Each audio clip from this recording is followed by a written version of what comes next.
আসসালামু আলাইকুম প্রাণের শিক্ষার্থীরা, আশা করি সবাই ভালো আছো। আল্লাহর অশেষ রহমতে আমিও ভালো আছি। তোমাদের সামনে হাজির হলাম সব থেকে নেগলিজিবল একটা চ্যাপ্টার, অর্থাৎ যেই চ্যাপ্টারটাকে তোমরা একেবারেই মূল্যায়ন করতে চাও না, এমন একটা চ্যাপ্টার নিয়ে। কোন চ্যাপ্টার বলতে পারো? বাস্তব সংখ্যা। জেনারেল ম্যাথের যে বাস্তব সংখ্যা, এই চ্যাপ্টারটা তোমরা ছোটকাল থেকে ফাঁকি দিয়ে আসছো, অর্থাৎ একেবারে 9 থেকে শুরু করে পড়াশোনা করো নাই। এবং তোমরা এই চ্যাপ্টার থেকে দুই একটা প্রশ্ন যা আসে, সেই প্রশ্নকে অ্যাভয়েড করেও পার পেয়ে গেছো, অর্থাৎ অ্যাভয়েড করেও ফুল মার্কের অ্যান্সার করতে পারছো, বা কোনো সমস্যা হয় নাই। কিন্তু এই চ্যাপ্টারটা সম্পর্কে কিছুটা হলেও তো ধারণা থাকতে হবে, তাই না? তো এই যে চ্যাপ্টারটা, অল্প কিছু টাইপের ম্যাথ করলেই এই চ্যাপ্টার থেকে যে প্রশ্নই আসুক তুমি সলভ করতে পারবা। এক ক্লাস করলেই, মানে এই একটা ক্লাস করলেই তোমার এই চ্যাপ্টার নিয়ে কোনো ধরনের ঝামেলা আর থাকবে না। এই একটা ক্লাস নিয়ে তোমাদের সামনে হাজির হলাম, অর্থাৎ এক ক্লাসে বাস্তব সংখ্যা একদম সম্পূর্ণ কমপ্লিট করে দিব। চ্যাপ্টারটা না করলেও চলতো আগে, কিন্তু এখন করা লাগবে। কেন করা লাগবে? কারণ তোমরা জানো এখন শর্ট কোশ্চেন আছে, শর্ট কোশ্চেনটা কত গুরুত্বপূর্ণ। শর্ট কোশ্চেনে যে অনেকে আটকে যাও, এবং এই চ্যাপ্টার থেকে যে শর্ট কোশ্চেনগুলো আসে সেগুলো একদম সহজ, একেবারে সহজ। তো চলো, কথা না বাড়িয়ে আমরা শুরু করে দেই এই চ্যাপ্টারটার যে জার্নি সেটা। এই ক্লাসটা খুব মনোযোগ সহকারে করবে, একটু খাতা কলম নিবে, ক্যালকুলেটরটা সাথে রাখবে, ক্লাসটা উপভোগ করো। ওকে, চলো। তো বাস্তব সংখ্যা কি জিনিস সেটা তো আমরা জানি। সংখ্যা নিয়ে বেশি ধারণা এখন দেওয়ার মতো সুযোগ নাই। এই ক্লাসগুলো মেইনলি ওয়ান শট টাইপের ক্লাস। এইখানে বেসিক যে টাইপগুলো আছে, মোটামুটি যা না করলেই নয়, সেইগুলো আলোচনা করব। তো এখানে বাস্তব সংখ্যার মধ্যে আবৃত্ত এবং অনাবৃত্ত যে অংশটা, এই অংশটা নিয়ে শুরুতে আলোচনা করব। বাস্তব সংখ্যা বলতে আমরা বুঝি বাস্তব জগতে যা কিছু পাওয়া যায়, বাস্তব জগতে যত ধরনের সংখ্যা আছে সবই বাস্তব সংখ্যা। বা সহজ ভাষায় যদি আমরা বলি, মূলদ এবং অমূলদ সংখ্যার সংযোগ সেটকে বলা হয় বাস্তব সংখ্যা। কথা ক্লিয়ার? এখন তোমরা বলবা, স্যার মূলদ আর অমূলদ সংখ্যা কি? তাহলে আমাকে আবার চলে যেতে হবে বিশাল দূরে। তো আমি এত দূরে যেতে চাচ্ছি না। তুমি সহজে মনে রাখবা, সংক্ষেপে মনে রাখবা, রুটের মধ্যে নেগেটিভ বাদে বাকি সব সংখ্যাই বাস্তব সংখ্যা। শুধু এটুকু মনে রাখবা, রুটের মধ্যে মাইনাস কিছু আসলেই সেটা অবাস্তব সংখ্যা বা কাল্পনিক সংখ্যা, এ বাদে বাকি সব সংখ্যাই বাস্তব সংখ্যা। এটুকু মনে রাখো। তো যাই হোক, আবৃত্ত এবং অনাবৃত্ত জিনিসটা কি? মূলত আবৃত্ত এবং অনাবৃত্ত এটা একটা দশমিক ভগ্নাংশের নাম। তুমি ধরো, তুমি যদি কখনো 20কে 3 দিয়ে ভাগ করো, খুব ভালো করে খেয়াল করবে, 20কে ভাগ করেছো 3 দিয়ে, 3 20-এর মধ্যে কয়বার যায়? 6 বার যায়। হবে কত? 18। থাকবে কত? থাকবে 2। 3 2-এর মধ্যে যায় না, একটা দশমিক নিলাম, একটা শূন্য নিলাম। আবার 3 যখন 20-এর মধ্যে ভাগ করব, কয়বার যাবে? 6 বার যাবে। 3 6 18, 6 বার যাবে, থাকবে কত? 18। আবার ভাগশেষ কত হবে? 2। আবার একটা শূন্য নিলাম, আবার 6 বার যাবে, আবার 18 হবে, ভাগশেষ 2। আবার একটা শূন্য নিব, আবার 6 বার যাবে, আবার 18 হবে, ভাগশেষ 2। এই ভাগ কি সারা জীবনে কোনোদিন তুমি শেষ করতে পারবা? এই যে ভাগটা তুমি করলা, এই ভাগটা কি তুমি আজীবন কালেও কমপ্লিট করতে পারবা? কিয়ামত সে কিয়ামত এ খতম নাই হতা। এটা কখনোই শেষ হবে না। ক্লিয়ার? এটা কখনোই শেষ করা সম্ভব না। তো এই যে ভগ্নাংশটা তৈরি হলো, 6.66666 বারবার আসছেই আসছেই, এইটাই মূলত আবৃত্ত দশমিক ভগ্নাংশ আকারে প্রকাশ করা যায়। কিভাবে? এই যে 20/3 যে ছিল, 20/3 যেটা ছিল, এটা সমান আমরা লিখতে পারি 6.6666। যতদিন পৃথিবী আছে ততদিন 6 আছে, এটা চলছেই। কিন্তু কতবার তুমি লিখবা? তো ম্যাথমেটিশিয়ানরা বলল, এতবার লেখার ঝামেলায় আমি যাব না বাবা, আমি একটা পদ্ধতি দিয়ে দিচ্ছি, তোমরা সেই পদ্ধতি অ্যাপ্লাই করো। সেটা কি? দশমিকের আগের অংশ ঠিক রেখে দশমিকের পরে যেই ডিজিটটা বা যেই অঙ্কটা বারবার রিপিট হবে, তার মাথার উপর একটা ডট দিয়ে দিবা। এই ডটটাকে বলা হয় পৌনঃপুনিক। তো 6 যেহেতু বারবার রিপিট হচ্ছে, তাহলে এর মাথার উপর কি দিলাম? একটা ডট দিলাম। এই যে ডট দিলাম, এটাকে বলা হয় আবৃত্ত। কি বলা হয়? আবৃত্ত। তার মানে 6 আবৃত্ত আছে, অর্থাৎ 6কে আমি যত খুশি ততবার লিখতে পারি, চাইলে 50 বার লিখতে পারি। আমার ভালো না লাগলে আমি একবার লিখে ডট দিতে পারি। আমার ভালো লাগলে আমি 1,000,000,000ও লিখতে পারি। তো এই যে ভগ্নাংশটা, এই ভগ্নাংশটা হচ্ছে আবৃত্ত দশমিক ভগ্নাংশ। তার মানে এই ধরনের ভগ্নাংশকে আমরা কি বলবো? যেই ভগ্নাংশটা কখনোই কি হচ্ছে না, শেষ হচ্ছে না, যেই ভগ্নাংশের ইয়াটা কখনোই শেষ করা যাচ্ছে না ভাগ করে, এই ধরনের ভগ্নাংশকে আমরা বলবো কি? আবৃত্ত। আবৃত্ত দশমিক ভগ্নাংশ। আবৃত্ত দশমিক ভগ্নাংশ। ওকে, তাহলে অনাবৃত্ত কোনগুলো? অনাবৃত্ত কোনগুলো? আবৃত্ত তো বুঝলাম, অনাবৃত্ত কোনগুলো? অনাবৃত্ত হচ্ছে যেটা শেষ হয়ে যাচ্ছে, যার উপর পৌনঃপুনিক দেওয়ার কোনো প্রয়োজন নাই। ধরো তুমি লিখলা 3.26, এই যে একটা ভগ্নাংশ লিখেছো, এটার কোনোটার উপর পৌনঃপুনিক নাই, তার মানে এই 26 এই শেষ, এরপরে আর কোনো কিছু হবে না। ঠিক আছে, যেমন তুমি যদি 10কে 2কে 10 দিয়ে ভাগ করো, 2কে 10 দিয়ে ভাগ করো, বা 5কে 10 দিয়ে ভাগ করো, যে রেজাল্ট আসবে সেটা একটা ফিক্সড মান আসবে। কিরকম? ধরো তুমি কি করলা, আমি ধরো একটু ক্যালকুলেটরে যদি যাই,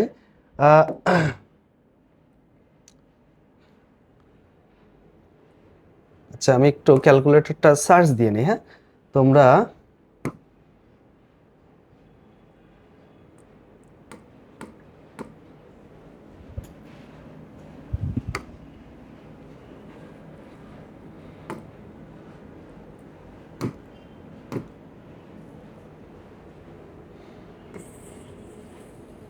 একটু সময় নিলাম তোমাদের থেকে।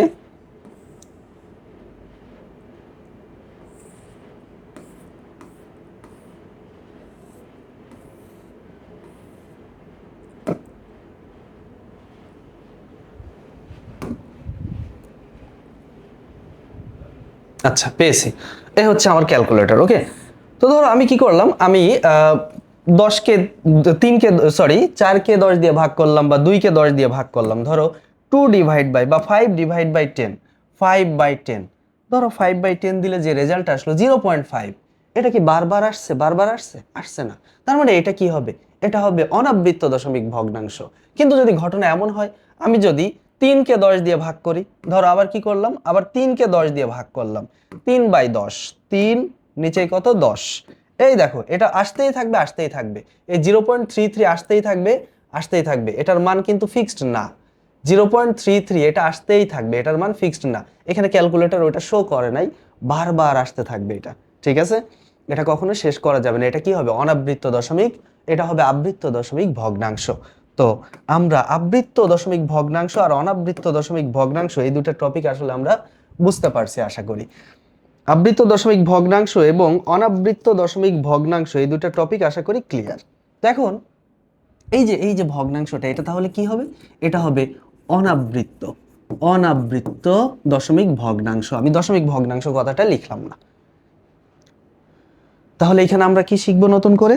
আমরা শিখবো কিভাবে আবৃত্ত থেকে অনাবৃত্ত এবং অনাবৃত্ত থেকে আবৃত্ত বানানো হয়, এটা শিখবো আমরা এখন।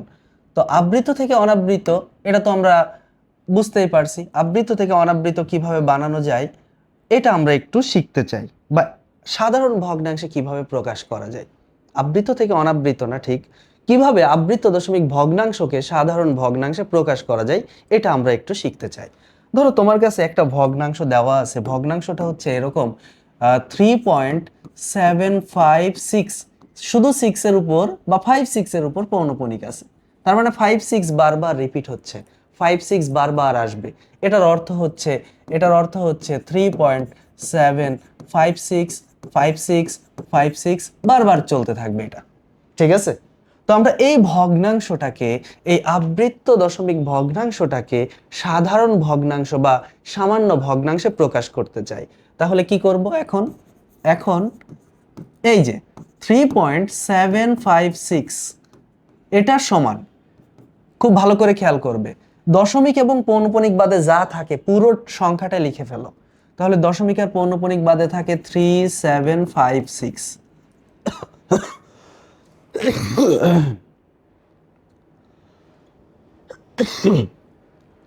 দশমিক এবং পৌনঃপুনিক বাদে থাকে 3756, তাই না? এবার মাঝখানে একটা মাইনাস দিবা, এই মাইনাসটা ফিক্সড। এবার দশমিক পৌনঃপুনিক বাদে যেই অঙ্কটা বা সংখ্যাটা হয়, সেটা বিয়োগ করে দিবা। দেখো পৌনঃপুনিক বাদে আছে কোনটুকু, পৌনঃপুনিক বাদে আছে কোনটুকু দেখো তো একটু, এই যে এইটুকু আছে পৌনঃপুনিক বাদে। পৌনঃপুনিক বাদে যে অঙ্কটুকু আছে সেটুকু কি করে দিবা, মাইনাস করে দিবা। সংখ্যাটা 37 মাইনাস করে দিলাম, 37 মাইনাস। এবার নিচে চলে আসবা। নিচের কাজটা সবসময় দশমিকের পরের অংশের জন্য, নিচের কাজ সবসময় দশমিকের পরের অংশের জন্য, দশমিকের আগের অংশের কোনো কাজ নিচেই নাই। তাহলে দশমিকের পরের অংশে কয়টা ডিজিট আছে, 3টা ডিজিট আছে। এর মধ্যে 2টার উপর কি আছে, পৌনঃপুনিক আছে, আর একটা পৌনঃপুনিক ছাড়া আছে। যেই 2টার উপর পৌনঃপুনিক আছে তার জন্য 2টা 9 লিখলাম, আর যেটা পৌনঃপুনিক ছাড়া আছে তার জন্য একটা শূন্য দিলাম। এখন এটা হিসাব করলে যা আসবে সেটাই সাধারণ ভগ্নাংশ বা সামান্য ভগ্নাংশ। দেখো হিসাব যদি করো, 7 আছে কত হলে 16 হয়, 9 আর 7 16, হাতে 1, 3 আর 1 4 আছে কত হলে 5 হয়, 1 হলে। ওকে, এরপরে বাকি 37 লিখে দিলাম, আর নিচে কত 990। এটা চাইলে আর একটু কাটাকাটি করা যেতে পারে, বা কাটাকাটি করলে যে মান আসবে সেটাই এটার রেজাল্ট। ওকে, তো এই যে জিনিসটা আমরা করলাম বা শিখলাম, এই পদ্ধতিটার এই যুগে এসে আসলে কোনো দরকার নাই। আমি তো মনে করি এই চ্যাপ্টারটাই এই যুগে এসে কোনো প্রয়োজন নাই। এখন দেওয়া থাকবে তোমার ইয়াগুলো, মানে এই যে দশমিক ভগ্নাংশ, বাস্তব সংখ্যার এই টপিকগুলো তো এখন ক্যালকুলেটর ডিরেক্টলি করা যায়। সো এটা কি ধরনের ম্যাথ, বা এই ম্যাথগুলো কেন আমাদের শিক্ষা ব্যবস্থা এখন রাখতে হবে? এখন দেওয়া উচিত ডেসিমেল, ডেসিমেল থেকে কিভাবে তোমার ইয়া করতে হয়, অক্টাল করতে হয়, অক্টাল থেকে ডেসিমেল করতে হয়, এগুলো ম্যাথমেটিক্সের মধ্যে আনতে হবে। এগুলো শুধু আইসিটিতে না, ডেসিমেল ইয়াতেও থাকতে হবে। ওকে, তো যাই হোক, ধরো আমরা আরেকটা করি, আরেকটা যদি আমরা ট্রাই করি তাহলে কিরকম হতে পারে। ধরো আমরা 5.27 শুধু 7-এর উপর পৌনঃপুনিক আছে, এটাকে সাধারণ ভগ্নাংশে প্রকাশ করব। কি হবে, 527 লিখলাম, তারপরে বিয়োগ করব কত, 52। তোমরাই বুঝতে পারছো, এই যে দশমিক পৌনঃপুনিক ছাড়া যে অংশটুকু সেটা বিয়োগ করে দিবা। আর নিচে কত হবে, নিচের অংশের কাজ শুধু দশমিকের পরের জন্য, দশমিকের পরে 2টা ডিজিট, তার মানে 2টা অঙ্ক, একটাই আছে পৌনঃপুনিক তাই 9 দিলাম, আর পৌনঃপুনিক ছাড়া আছে একটা তাহলে 0 দিলাম। এটা হিসাব করলে যেটা আসবে সেটা হবে এটার মান বা সাধারণ ভগ্নাংশ। ধরো আর একটা করি, ধরো শুধু 0.3 পৌনঃপুনিক আছে। এর মানে কি, এটাকে কি করবা, উপরে 3 দিলা, বিয়োগ করার মতো কিছুই নাই, বিয়োগ কি করবা, কিছুই করবা না, তো 0 বিয়োগ করতে পারো চাইলে। আর নিচে কি হবে, নিচে হবে এই যে দশমিকের পৌনঃপুনিকের জন্য একটা 9, পৌনঃপুনিক ছাড়া কিছু নাই তাই কিছু দেওয়া লাগলো না। অথবা দশমিকের পরে তো একটা ডিজিট আছে, সো এটার উপর পৌনঃপুনিক আছে একটা 9। ওকে, একটা 9 দিলেই কাজ শেষ। আশা করি তোমরা সাধারণ ভগ্নাংশে কিভাবে প্রকাশ করতে হয়, কিভাবে সাধারণ ভগ্নাংশে প্রকাশ করতে হয় এটা একদম ক্লিয়ার। আর কিভাবে আবৃত দশমিক ভগ্নাংশে প্রকাশ করতে হয় সেটা তো আমি এইখানে দেখালাম। একটা ভগ্নাংশ দেওয়া থাকবে, দেওয়ার পরে তোমাকে বলবে আবৃত দশমিক ভগ্নাংশে প্রকাশ করতে। সে ধরো তোমাকে বললো 100/3, 100/3 কে তুমি আবৃত দশমিক ভগ্নাংশে প্রকাশ করো। 100/3, 100/3 এর মানে হচ্ছে 3 দিয়ে 100কে ভাগ করবা, 100কে ভাগ করলে 3 100-র মধ্যে 33 বার যাবে, থাকবে কত 99। আবার কত 1, এবার আবার দশমিক দিয়ে একটা শূন্য দিবা, 3 10-এর মধ্যে কয়বার যাবে, 3 বার যাবে, থাকবে 9, 1 দিয়ে আবার একটা শূন্য দিলা 3। এই ভাগ আর কোনোদিন শেষ হবে না, এই ভাগ আর কোনোদিন শেষ হবে না, জব তাক পৃথিবী থাকবে, যতদিন পৃথিবী থাকবে ততদিন এই ভাগ চলতেই থাকবে। ওকে, তার মানে এই যে জিনিসটা তৈরি হলো, এটার আমরা চাইলে এইভাবে লিখতে পারি 100/3, এটা সমান হচ্ছে 33.3 তার উপর পৌনঃপুনিক। ওকে, এই হলো সাধারণ ভগ্নাংশ থেকে আবৃত দশমিক ভগ্নাংশে প্রকাশ করার টেকনিক। চলো এর পরের টপিকে যাই। এই টাইপ থেকে কিছু এমসিকিউ আসতে পারে, এমসিকিউ গুলো আমরা একটু দেখি চলো, এমসিকিউ গুলো একটু দেখি চলো। বলছে এতকে সাধারণ ভগ্নাংশে প্রকাশ করো, এত এর সাধারণ ভগ্নাংশ কোনটি? দেখো মজার ব্যাপারটা হচ্ছে এটা ক্যালকুলেটরে করা যায়। কিভাবে করা যায়, তোমার ক্যালকুলেটর নিবা, ক্যালকুলেটর নিয়ে এই যে আমার একটা ক্যালকুলেটর আছে, এই যে ক্যালকুলেটর, এই ক্যালকুলেটরটা আমি নিব, নেওয়ার পরে দেখো পৌনঃপুনিক আছে 4-এর উপর, তো আমি কি করলাম, আমি দিলাম 2 পয়েন্ট, তারপরে 3 লিখলাম, এরপরে 4 তো আর শেষ হবে না কোনোদিন, কারণ 4-এর উপর কি আছে, পৌনঃপুনিক আছে।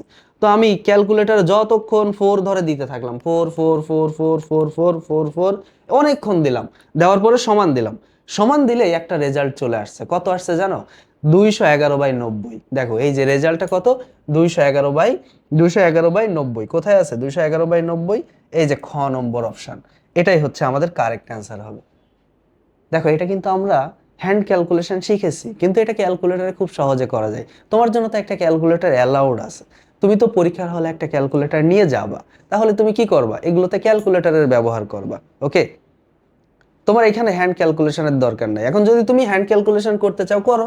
কিভাবে করবা, এই দেখো 2 3 4 লিখে ফেললাম, তারপরে বিয়োগ করব কত, এই যে 2 3 মানে 23, আর নিচে কত থাকবে, এই যে 4-এর জন্য একটা 9 দিলাম, 4-এর উপর পৌনঃপুনিক ছিল তাই, আর 3-এর জন্য একটা 0 দিলাম। ওকে, উপরে হিসাব করলে 211 আসবে, আর নিচে আসবে 9 9 0। ওকে, হ্যান্ড ক্যালকুলেশনও যে অনেক সময় লাগে তা কিন্তু না, কিন্তু ক্যালকুলেটর হ্যাক্স এটা তোমাদের মনের মধ্যে একটা জায়গা করে নিয়েছে, সো এটা তোমরা ব্যবহার করবা, ঠিক আছে? তো যাই হোক, এই হচ্ছে তোমাদের অ্যান্সার। চলো এর পরেরটা দেখি। একই কনসেপ্ট, এটা দেখেই বোঝা যাচ্ছে কত হবে, 4 5 আর নিচে হবে 9 9, তাই না? বিয়োগ করার মতো কিচ্ছু নাই এখানে। 4 5 / 9 9, এটা কিন্তু দুইটা বোর্ডে আসছে। তো যাই হোক, এখন এটা একটু কাটাকাটি করলে, হিসাব কিতাব করলে, ধরো ধরো এটাকে কত দিয়ে কাটা যায়, 3 দিয়ে এটারে কাটলে 15 হয়, 3 15 45, 3 দিয়ে এটারে কাটলে 33 হয়, 15/33। আরো তো কাটাকাটি করা যায়, আবার 3 দিয়ে কাটা যায়, 3 দিয়ে 15 কাটলে 5 হয়, 3 দিয়ে এটারে কাটলে 11 হয়, 3 11 33, তাহলে 5/11, 5/11। এখন যদি তুমি ক্যালকুলেটরে করতে চাও কিভাবে করবা, তুমি কি করবা, 0 পয়েন্ট লিখলা, 0 পয়েন্ট দিয়ে কি করবা, 5 5 সরি 4 5 সরি 0 পয়েন্ট দিয়ে 4 5 দিলা, আবার 4 5 4 5 4 5 4 5 4 5 4 5 4 5, যতক্ষণ তোমার ইচ্ছা হয় ক্যালকুলেটরে মানে ডিজিটের ঘর যে কয়টা আছে ওটা পূর্ণ করেও আর কয়েকবার দিবা, দেওয়ার পরে শূন্য সমান দিবা, চলে আসবে ডিরেক্ট রেজাল্ট 5/11। ওকে, চলো এরপরে দেখি নেক্সট। একই কনসেপ্ট প্রকাশ করবে, এটা তুমি নিজে করবা সেলফ, এটা নিজে নিজে ট্রাই করো, দেখি তুমি পারো কিনা। তুমি ক্যালকুলেটর নাও, নিজে নিজে ট্রাই করো, এটা পারবা। চলো এরপরে দেখি, এরপরের টপিকটা কি হচ্ছে, সদৃশ এবং বিসদৃশ ভগ্নাংশ। আবৃত্ত দশমিক ভগ্নাংশ তো আমরা বুঝলাম, এই আবৃত্ত দশমিক ভগ্নাংশ আবার সদৃশ হয় এবং বিসদৃশ হয়। কিরকম ভাবে হয়, ধরো তুমি তুমি দুইটা ভগ্নাংশ পেয়েছো বা তিনটা ভগ্নাংশ পেয়েছো, একটা হচ্ছে 3.75678, ধরো 7 আর 8 এর উপর পৌনঃপুনিক আছে, অথবা ব্যাপারটা এমন আছে যে 6 এবং 8 এর উপর পৌনঃপুনিক। আচ্ছা, 6 আর 8 এর উপর আছে মানে কিন্তু পুরোটার উপরে আছে, এই যে 6 থেকে 8 পর্যন্ত পুরোটার উপরেই আছে, এটা তো বুঝো।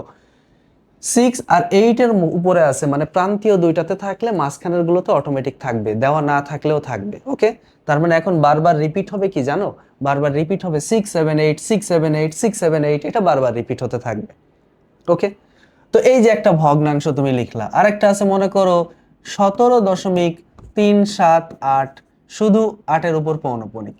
ওকে, আরেকটা আছে মনে করো 7.12, 1 এবং 2 দুইটার উপরে পৌনঃপুনিক। ওকে, এখন এই যে তিনটা ভগ্নাংশ তুমি লিখলা, এই তিনটা ভগ্নাংশ দশমিকের পরের অংশ দেখতে কি সেম? দশমিকের পরের অংশে যে কয়টা আবৃত্ত সব জায়গায় সেই কয়টাই আবৃত্ত, যে কয়টা আবৃত্ত একটাতে প্রত্যেকটাতে সেই কয়টাই অনাবৃত্ত, এরকম কি আছে? মানে সবগুলো কি সিমিলার টাইপের? না, এই জন্য এরা সদৃশ নয়। এই যে তিনটা ভগ্নাংশ তুমি লিখেছো, এরা সদৃশ নয়। কারণ কি? কারণ দশমিকের পরের অংশ দেখতে সিমিলার নয়। কিন্তু যদি ব্যাপারটা এমন হতো 3.75678 পৌনঃপুনিক, ওকে, 7 8 এর উপর পৌনঃপুনিক। এরপরে আছে 17.37837, ধরো 6 8 এবং 7-এর উপর পৌনঃপুনিক। এবার ধরো আছে 7.121211, এই 1 এবং 1 এর উপর পৌনঃপুনিক। একটু তাকিয়ে দেখো তো, প্রত্যেকটা ভগ্নাংশেই দুইটা করে কি আছে, দুইটা করে অনাবৃত্ত আছে। প্রত্যেকটা ভগ্নাংশে আছে দুইটা করে অনাবৃত্ত আর দুইটা করে আবৃত্ত। আবৃত্ত কয়টা? দুইটা। অনাবৃত্ত কয়টা? সরি, আবৃত্ত আছে কয়টা? তিনটা। অনাবৃত্ত আছে কয়টা? দুইটা। তার মানে প্রত্যেকটা ভগ্নাংশ দেখতে কি সিমিলার, একই রকম। তাই এদেরকে বলা হয় সদৃশ। এদেরকে কি বলা হবে? এদেরকে বলা হবে সদৃশ ভগ্নাংশ। আর উপরেরটা হলো বিসদৃশ। সদৃশ নয় মানেই হচ্ছে বিসদৃশ। ওকে, তাহলে এটা হলো সদৃশ, ওটা সদৃশ নয় বা বিসদৃশ। সদৃশ হতে হলে কি করতে হবে? সদৃশ হতে হলে দশমিকের পরের অংশ, যে দশমিকের পরের অংশ, প্রথম যে ভগ্নাংশটা, সেটাতে যে কয়টা আবৃত্ত থাকবে, প্রত্যেকটা ভগ্নাংশেও সেই কয়টা আবৃত্ত হতে হবে। প্রথমটাতে যে কয়টা অনাবৃত্ত থাকবে, প্রত্যেকটাতে সেই কয়টা অনাবৃত্ত হতে হবে। তাহলে এটাকে আমরা বলবো সদৃশ বা সিমিলার। ওকে, আশা করি বুঝছো। তো আমরা এখন একটু সদৃশ কিভাবে বানানো যায়, বিসদৃশ থেকে সদৃশ কিভাবে বানানো যায়, এটা আমরা একটু শিখব। ধর এই যে আমরা এই যে এগুলো লিখছি, এইগুলোকে সদৃশ বানানোর ট্রাই করব আমরা এখন। তাহলে ধরো আমরা তিনটা ভগ্নাংশ লিখলাম। কত কত লিখলাম?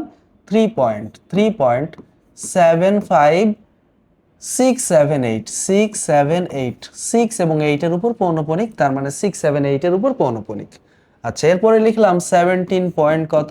17.378 378, শুধু 8 এর উপর পৌনঃপুনিক। আচ্ছা, এরপরেরটা কি ছিল? এরপরেরটা 7.12 7.12 1 এবং 2 দুইটার উপরেই পৌনঃপুনিক। এই তিনটা ভগ্নাংশকে আমরা এখন সদৃশ বানাবো। সদৃশ বানাবো, দেখো সদৃশ বানানোর টেকনিকটা কি? সদৃশ বানানোর জন্য আমাদের যে কাজটা করতে হবে সেটা দেখতে হবে যে প্রত্যেকটা ভগ্নাংশে সর্বোচ্চ অনাবৃত্ত কয়টা আছে। সর্বোচ্চ অনাবৃত্ত কয়টা আছে বলো? এই প্রথম ভগ্নাংশে অনাবৃত্ত আছে কয়টা? দুইটা। প্রথমটাতে অনাবৃত্ত আছে কয়টা? দুইটা। দ্বিতীয়টাতে অনাবৃত্ত আছে কয়টা? দুইটা। তৃতীয় 3 নম্বরটাতে অনাবৃত্ত আছে কয়টা? একটাও নাই, একটাও অনাবৃত্ত নাই। তাহলে তিনটা ভগ্নাংশেই অনাবৃত্ত অঙ্কের সর্বোচ্চ সংখ্যা কত? 2, তাই না? ধরো ব্যাপারটা এমন হলো, ব্যাপারটা মনে করো এখানে এখানে ধরো আরো একটা দিয়েছি, একটা 0 দিয়েছি। এবার তুমি বলো তো, তিনটা ভগ্নাংশে অনাবৃত্ত অঙ্কের সর্বোচ্চ সংখ্যা কত? 3 3। এখানে আছে 2টা, এখানে আছে 3টা, এখানে নাই। তাহলে অনাবৃত্ত অঙ্কের সর্বোচ্চ সংখ্যা হচ্ছে 3। তাহলে আমরা যেই সদৃশ আবৃত্ত দশমিক ভগ্নাংশ বানাবো, সেখানে অনাবৃত্ত অঙ্ক হতে হবে 3টা, অ্যাটলিস্ট 3টা। ওকে, এবার আসে আবৃত্তের কাহিনী। তাহলে অনাবৃত্তের ক্ষেত্রে কি দেখব?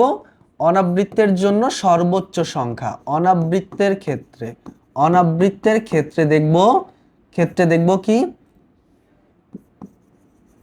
অনাবৃত্তের ক্ষেত্রে দেখব অনাবৃত্তের সর্বোচ্চ সংখ্যা। সর্বোচ্চ সংখ্যা। ওকে, আর আবৃত্তের ক্ষেত্রে কি দেখব? আবৃত্তের ক্ষেত্রে দেখব লসাগু। মানে আবৃত্ত অঙ্কগুলো লসাগু করব। ঠিক আছে, এখন দেখো ফার্স্টেরটাতে আবৃত্ত আছে 3টা, পরেরটাতে আবৃত্ত আছে 2টা, তারপরেরটাতেও আবৃত্ত আছে 2টা। তাহলে 3 2 এবং 2, তাই না? 3 2 2। ওকে, এটা ছিল আবৃত্তের। আর আগে অনাবৃত্তের পার্ট ছিল কয়টা? অনাবৃত্তের পার্ট ছিল হচ্ছে 2 3 আর 0। তো এখান থেকে এটাকে চুজ করছি। আর এই 2 3 আর 2 এর লসাগু হবে কত? এদের লসাগু কত? লসাগু হচ্ছে 6। 2 3 আর 2 এর লসাগু হচ্ছে 6। তাহলে আবৃত্ত হবে 6টা। কথা ক্লিয়ার?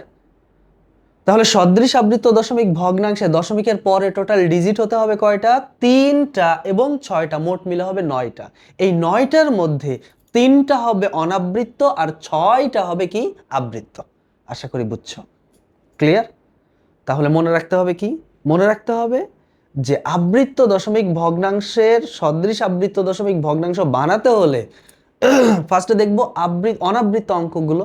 অনাবৃত্ত অঙ্কের সর্বোচ্চ সংখ্যা যত, সেই কয়টা হবে। আর আবৃত্তের ক্ষেত্রে যতগুলো থাকবে তাদের লসাগু যত, ততগুলো হবে। তার মানে এখানে আবৃত্ত অঙ্ক হবে 6টা, অনাবৃত্ত অঙ্ক হবে 3টা। তাহলে দশমিকের পরে হতে হবে কয়টা? 9টা। তাহলে প্রত্যেকটাতে দশমিকের পরে 9টা লিখে ফেলি। তাহলে 3.75, এবার 6 7 8 হয়েছে। দশমিকের পরে 9টা, দেখো তো 2 4 6 8, আরো একটা হতে হবে। তাহলে 6 7 8 রিপিট হচ্ছে। তাহলে 6 7 8 দুইটা সাইকেল শেষ। এবার পরের সাইকেল আবার কি শুরু হলো? 6 7 আর 8 লেখা লাগবে না। কেন লেখা লাগবে না? কারণ আমাদের তো আর দরকার না, আমার দরকার কয়টা? 9টা। ঠিক আছে, 9টা হয়ে গেছে। এই দেখো 2 4 6 8 আর 9। এখন বলো আবৃত্ত দিতে হবে কয়টা? আবৃত্ত দিতে হবে 6টা। অনাবৃত্ত হবে কয়টা? 3টা। তাহলে ফার্স্টের এই 3টা অনাবৃত্ত থাক, আর এইটার উপর পৌনঃপুনিক দিয়ে দাও, তাহলে এটা হয়ে যাবে আবৃত্ত। ডান।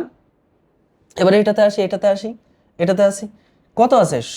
17.037। এবার রিপিট হবে বারবার কি? 8। কয়বার রিপিট হবে? যতক্ষণ পর্যন্ত 9টা পূর্ণ না হয়, দশমিকের পরে 9টা পূর্ণ না হওয়া পর্যন্ত রিপিট হবে। তাহলে কত হবে? 8 8 8 8 8। দেখো তো 9টা হলো কিনা? 3 আর 2 5, 5 আর 3 8, আরো একটা লাগবে, আরো একটা 8 লাগবে। এবার বলো অনাবৃত্ত থাকবে কয়টা? এই যে 037, এটা অনাবৃত্ত থাকবে। এবার এইটা আর এটা কি করবা? আবৃত্ত করে দিবা। তার মানে 6টার উপর আবৃত্ত হয়ে গেল। এই যে 1 2 3 4 5 6, 6টা আবৃত্ত হয়ে গেল। ওকে, আচ্ছা এরপরে আসি। এটাকে কি করবা? 7 পয়েন্ট। এখানে 1 2 1 2 1 2 1 2 1 2, যতক্ষণ 9টা না হবে লিখবো। কয়টা হয়েছে? 2 4 6 8, 2 4 6 8, ওই বেশি হয়ে গেছে। 2 4 6 8, এরপর একটা লিখবা 1 1 2, তো 2 লেখা লাগবে না, 1 লিখলেই হবে। ঠিক আছে, তো এখন কি করবা? 3টাকে অনাবৃত্ত রেখে বাকি 6টাকে কি করে দাও? আবৃত্ত করে দাও। এই যে জিনিসটা তৈরি হলো, এই যে জিনিসটা তৈরি করলা তোমরা, এইটা হচ্ছে সেই সদৃশ আবৃত্ত দশমিক ভগ্নাংশ। মনে রাখবা, ভগ্নাংশের যোগ বা বিয়োগের ক্ষেত্রে সদৃশ আবৃত্ত দশমিক ভগ্নাংশে প্রকাশ করতে হবে, তাছাড়া যোগ বিয়োগ করা যাবে না। এই হলো সদৃশ আবৃত্ত দশমিক ভগ্নাংশ। আবৃত্ত দশমিক ভগ্নাংশ সদৃশ আবৃত্ত দশমিক ভগ্নাংশে প্রকাশ করা ডান। ওকে, বুঝছি। চলো এরপরে দেখি নেক্সট। আশা করি বুঝতে পারছি। আচ্ছা তোমাদেরকে আরো একটা দেখাই, একটু এক্সাম্পল দিয়ে দেখাই। ধরো আমরা এখন লিখলাম 3.9768, 7 আর 8 এর উপর পৌনঃপুনিক। আরেকটাতে লিখলাম 20.123, 1 এর উপর আর 3 এর উপর পৌনঃপুনিক। এবার আরেকটা লিখলাম 4.7867, 6 আর 7 এর উপর পৌনঃপুনিক। এখন তোমরা আমাকে বলো তো দেখি, এটা সদৃশ আবৃত্ত দশমিক ভগ্নাংশ যদি বানাতে চাই, অনাবৃত্ত অঙ্ক কয়টা হবে আর আবৃত্ত অঙ্ক কয়টা হবে? অনাবৃত্ত অঙ্কের ক্ষেত্রে দেখতে হবে সর্বোচ্চ অঙ্ক। ফার্স্টেরটায় অনাবৃত্ত আছে একটা, পরেরটায় অনাবৃত্ত নাই, আর তারপরেরটা অনাবৃত্ত আছে 2টা। তাহলে অনাবৃত্ত অঙ্কের সর্বোচ্চ সংখ্যা 2। তাহলে আমাদের সদৃশ আবৃত্ত দশমিক ভগ্নাংশে অনাবৃত্ত অঙ্কের সর্বোচ্চ সংখ্যা হবে কত? 2 হবে। এবার আবৃত্তের কাহিনী হিসাব করি। প্রথমটাতে আবৃত্ত 3টা, পরেরটাতেও আবৃত্ত 3টা, তারপরেরটাতেও আবৃত্ত 2টা। তাহলে 3 3 আর 2 এর লসাগু কত হবে? 6। তাহলে আমাদের সদৃশ আবৃত্ত দশমিক ভগ্নাংশে আবৃত্ত অঙ্ক হবে 6টা, অনাবৃত্ত অঙ্ক হবে 2টা। তার মানে মোট কয়টা হবে? 8টা হবে। তাহলে আমরা প্রত্যেক জায়গায় 8টা করে লিখে ফেলবো। কিভাবে লিখবো? 3.9, এটা তো আর রিপিট হবে না, রিপিট হবে কোনটা? 6 7 8। তাহলে 6 7 8, সরি 7 6 8, 7 6 8, 7 6 8, 7 6 8, কয়টা হলো? 2 4 6 7, আবার 7 6 8 এ 7 লিখলাম। এবার আবৃত্ত হবে কয়টা? 6টা। এই যে আবৃত্ত 6টা, অনাবৃত্ত 2টা পড়ে থাকলো। এবার এখানে চলে আসি। এখানে 20.123, এটাই রিপিট হতে থাকবে। তাহলে 1 2 3 1 2 3 1 2 3 1 2 3, কয়টা হলো দেখো তো? 3 3 6, 6 আর 3 9 হয়ে গেছে, কিন্তু হতে হবে কয়টা? 8টা। তাহলে 1 2। ওকে, এখন আবৃত্ত হবে কয়টা? 6টা, আর অনাবৃত্ত হবে কয়টা? 2টা। এই যে 1 2 অনাবৃত্ত রেখে 3 আর 2 এটারে কি করলাম? আবৃত্ত করে দিলাম। তার মানে 6টা আবৃত্ত হয়ে গেল, অনাবৃত্ত 2টা থাকলো। এবার এটাতে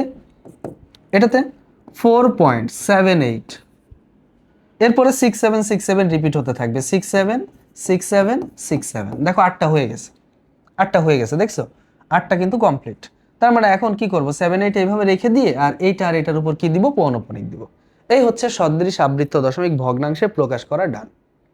ওকে, চলো এরপরে দেখি। আশা করি এটা ক্লিয়ার।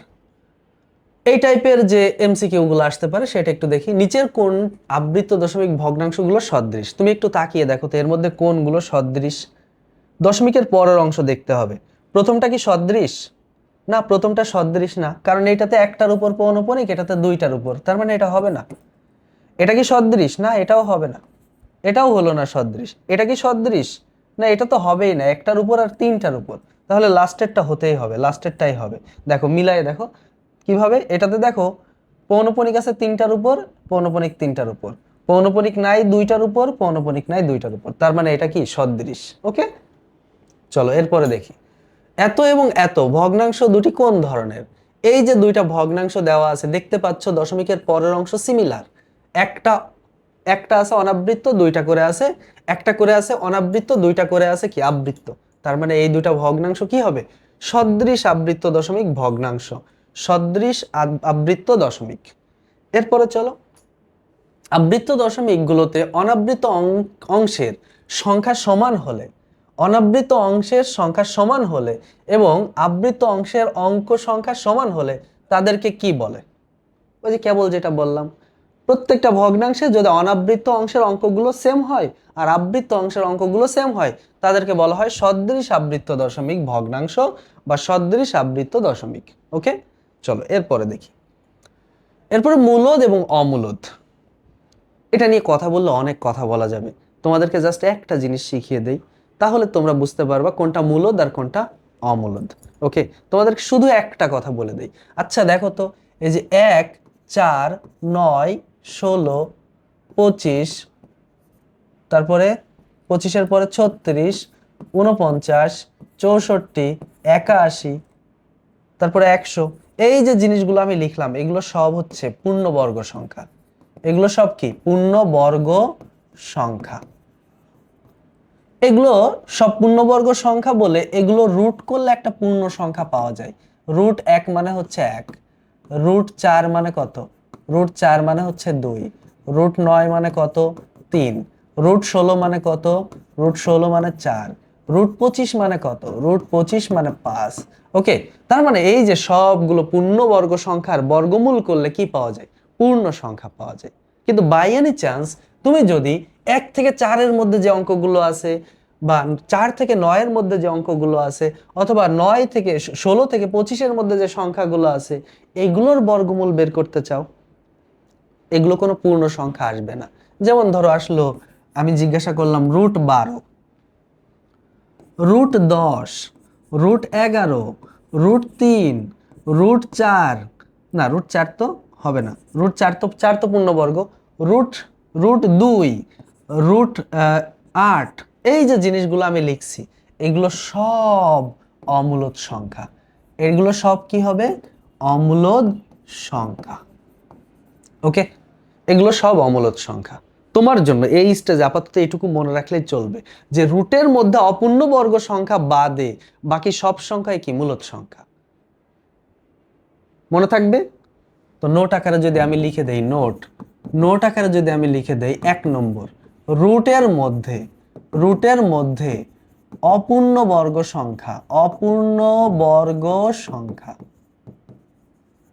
রুটের মধ্যে অপূর্ণবর্গ সংখ্যা হলেই তা কি হবে? হলেই কি হবে? হলেই অমূলদ সংখ্যা, অমূলদ সংখ্যা। কেন এটা অমূলদ সংখ্যা? কারণ ধরো রুট টু এর মান 1.41 ডট ডট ডট চলতেই থাকবে।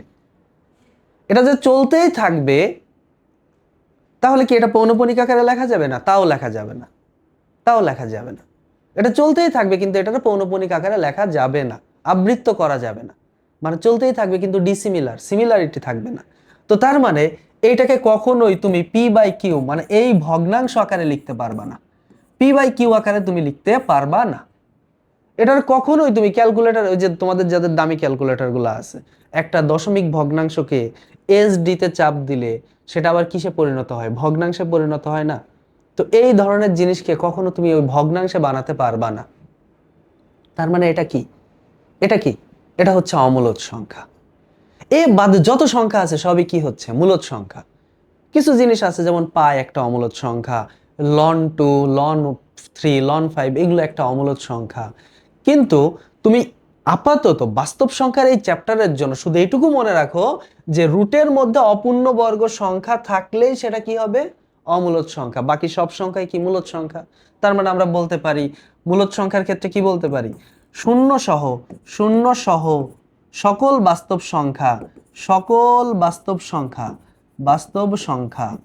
সংখ্যা কি, শূন্য সহ সকল বাস্তব সংখ্যা মূলদ সংখ্যা।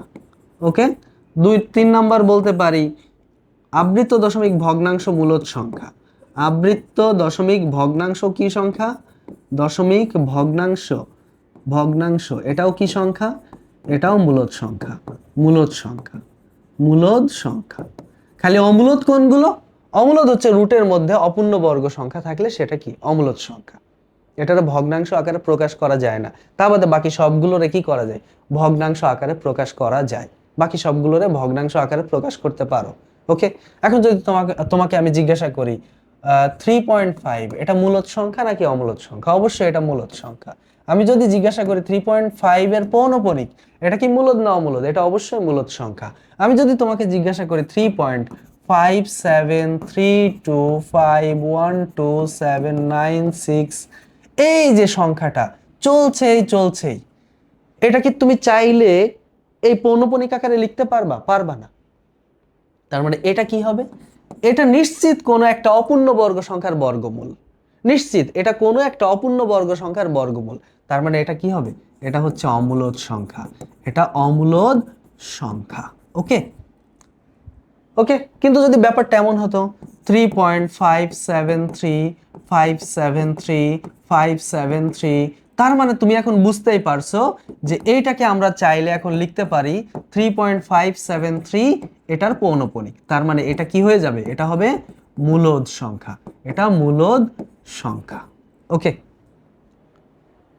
তার মানে √3, √5, √7, √11, √10, √13, √6, 17, √19, √20, √21, √22, √23, √24, √26 এগুলো সব কি হবে, অমূলদ সংখ্যা হবে। এগুলো সব কি হবে, অমূলদ সংখ্যা। ক্লিয়ার? শুধু 26 কিন্তু অমূলদ সংখ্যা না, শুধু 26 মূলদ সংখ্যা কিন্তু √26 অমূলদ সংখ্যা, √2 অমূলদ সংখ্যা, √3 অমূলদ সংখ্যা কিন্তু শুধু 3 কিন্তু অমূলদ সংখ্যা না, শুধু 3 কিন্তু মূলদ সংখ্যা। ওকে, আশা করি বুঝছো। তো মূলদ আর অমূলদ তোমরা চিনতে পারবে এবং আশা করি এটা দিয়ে এমসিকিউ তোমরা পারবে এবং মোস্ট ইম্পর্টেন্ট এমসিকিউ গুলো এখান থেকে আসে। চলো আমরা দুই একটা এমসিকিউ দেখি। বলছে এইটা কোন ধরনের সংখ্যা, একটু তাকিয়ে দেখো। এই 5 দিয়ে 80 কে কাটলে 16 হয়, 5 16 80। তার মানে এখানে থাকলো কি, রুটের মধ্যে 1/16। ওকে, 1/16 এর রুট করলে 1/4 হয়। এটা কি, এটা অবশ্যই মূলদ সংখ্যা। এটা কি সংখ্যা, মূলদ সংখ্যা। এইটা রুটের মধ্যে কিন্তু অপূর্ণবর্গ, দেখে মনে হচ্ছে অপূর্ণবর্গ, 5 তো পূর্ণবর্গ না আর 8টিও পূর্ণবর্গ না, কিন্তু কাটাকাটি করে সিম্পলিফাই করার পরে যেটা আসলো, সরলীকৃত করার পরে যেটা এসেছে, এই যে 1/16 এটা তো পূর্ণবর্গ, 16 তো পূর্ণবর্গ, কাটাকাটি করলে কি হবে, এখন রুট বাদ দিলে 1/4 আসবে, তাই এটা কি হলো, এটা মূলদ সংখ্যা হলো। চলো এরপরেরটা দেখি। এরপর একটা, নিচের কোনটি মূলদ সংখ্যা, দেখো একটু তাকাও। এই যে √6 100% অমূলদ, কারণ 6 তো পূর্ণবর্গ না। √8 100% অমূলদ। কিউব √6 100% অমূলদ, কারণ কিউব √6 মানে কি, কিউব √6 মানে এটার মান তুমি ডিরেক্টলি বের করতে পারবা না। দেখবা এটা কিউব √6 করলে এটার মান মানে আসতেই থাকবে। কিন্তু এই যে কিউব √8 এটার মান হচ্ছে 2, তার মানে এটা হচ্ছে মূলদ সংখ্যা। কিউব √8 মানে হচ্ছে 2, এটা মূলদ সংখ্যা। ওকে, চলো এরপরে দেখি। বলছে নিচের কোনটি মূলদ সংখ্যা, বলো। এই যে 729 এর রুট, আচ্ছা এটাতে পরে আসি। একবারে বলো তুমি এইগুলোর মধ্যে কোনটা দেখে মনে হচ্ছে এটা ভগ্নাংশ আকারে আছে। এই যে 1/3, তাহলে এটা মূলদ সংখ্যা, আর অন্যগুলো চেক করারও দরকার নাই। √11 তো হবেই না, 729 এর রুট করা যায় না, এটা হবে না। 729 পূর্ণবর্গ সংখ্যা না। এবার এটা তো ওই যে দেখো 2 3 5 4 6 7 8, মানে এখানে কোনো মিল নাই। চাইলে তুমি এটার পৌনঃপুনিক আকারে আনতে পারবা না, তার মানে এটাও মূলদ সংখ্যা হবে না। ওকে, নিচের কোনটা অমূলদ সংখ্যা, বলো এর মধ্যে কোনটা অমূলদ সংখ্যা। এটা তো মূলদ সংখ্যা, কারণ আমি বললাম আবৃত্ত দশমিক ভগ্নাংশ মূলদ সংখ্যা, এটা 9/16, 9 এর রুট করলে 3 হয় 3, আর 16 রুট করলে 4 হয়, তার মানে এটা মানে 3/4, এটা তো অবশ্যই মূলদ সংখ্যা, তাহলে এটা হবে না। তাহলে এটা এটা ক্রস, এটা ক্রস। এবার আসি কিউব রুট 8/27, 8-এর কিউব রুট করলে হয় 2, 27-এর কিউব রুট করলে হয় 3, তো এটাও হইল না। তার মানে রুট এই যে 5/√3 এটা হবে। এখন ধরো তুমি প্রথম একবারে তুমি সবগুলো অপশনের দিকে তাকাবা, তাকানোর সাথে সাথে আমি এটার দিকে তাকাবো, এখানে কি আছে, √3 আছে না, √3 আছে না, তার মানে এটা অবশ্যই কি হবে, অমূলদ সংখ্যা। রুটের মধ্যে 3 আছে, এটা কি হবে, অমূলদ সংখ্যা। ওকে, চলো তাহলে মূলদ আর অমূলদ আশা করি বুঝছি। এই যে লাস্ট ওয়ান বলছে নিচের কোনটা অমূলদ সংখ্যা, এটা তোমরা নিজেরা ট্রাই করো তো দেখি, সেলফ নিজেরা এটার অ্যান্সার বের করো তো, এটার অ্যান্সার কি হবে, এটার মধ্যে কোনটা অমূলদ সংখ্যা সেটা তোমরা খুঁজে বের করবা, এটা তোমাদের কাজ। আমি একবারে দেখার সাথে সাথেই বুঝে গেছি কোনটা হবে, তোমরা একটু ট্রাই করে দেখো, তোমরা একটু ট্রাই করো এর মধ্যে কোনটা মূলদ সংখ্যা, অমূলদ সংখ্যা। নিচের কোনটি অমূলদ সংখ্যা, আমরা দেখার সাথে সাথেই বলতে পারি যে এইটা অমূলদ সংখ্যা, √8। সবগুলো অপশন দেখাও লাগে না, একটা অপশন দেখে বুঝে গেছি যে এটা অমূলদ সংখ্যা, রুটের মধ্যে অপূর্ণবর্গ সংখ্যা মানে অমূলদ সংখ্যা। ওকে, তাহলে আমরা মূলদ অমূলদ বুঝতে পারছি। এবার আসি ভগ্নাংশের যোগ আর বিয়োগ। ভগ্নাংশের যোগ বিয়োগ যদি করতে হয়, এটা জেনারেলি এমসিকিউতে আসতে পারে, শর্ট কোশ্চেনের যোগ বিয়োগ বহুকাল ধরে আসে না, বা শর্ট কোশ্চেনের যোগ বিয়োগ আসার সম্ভাবনাও কম।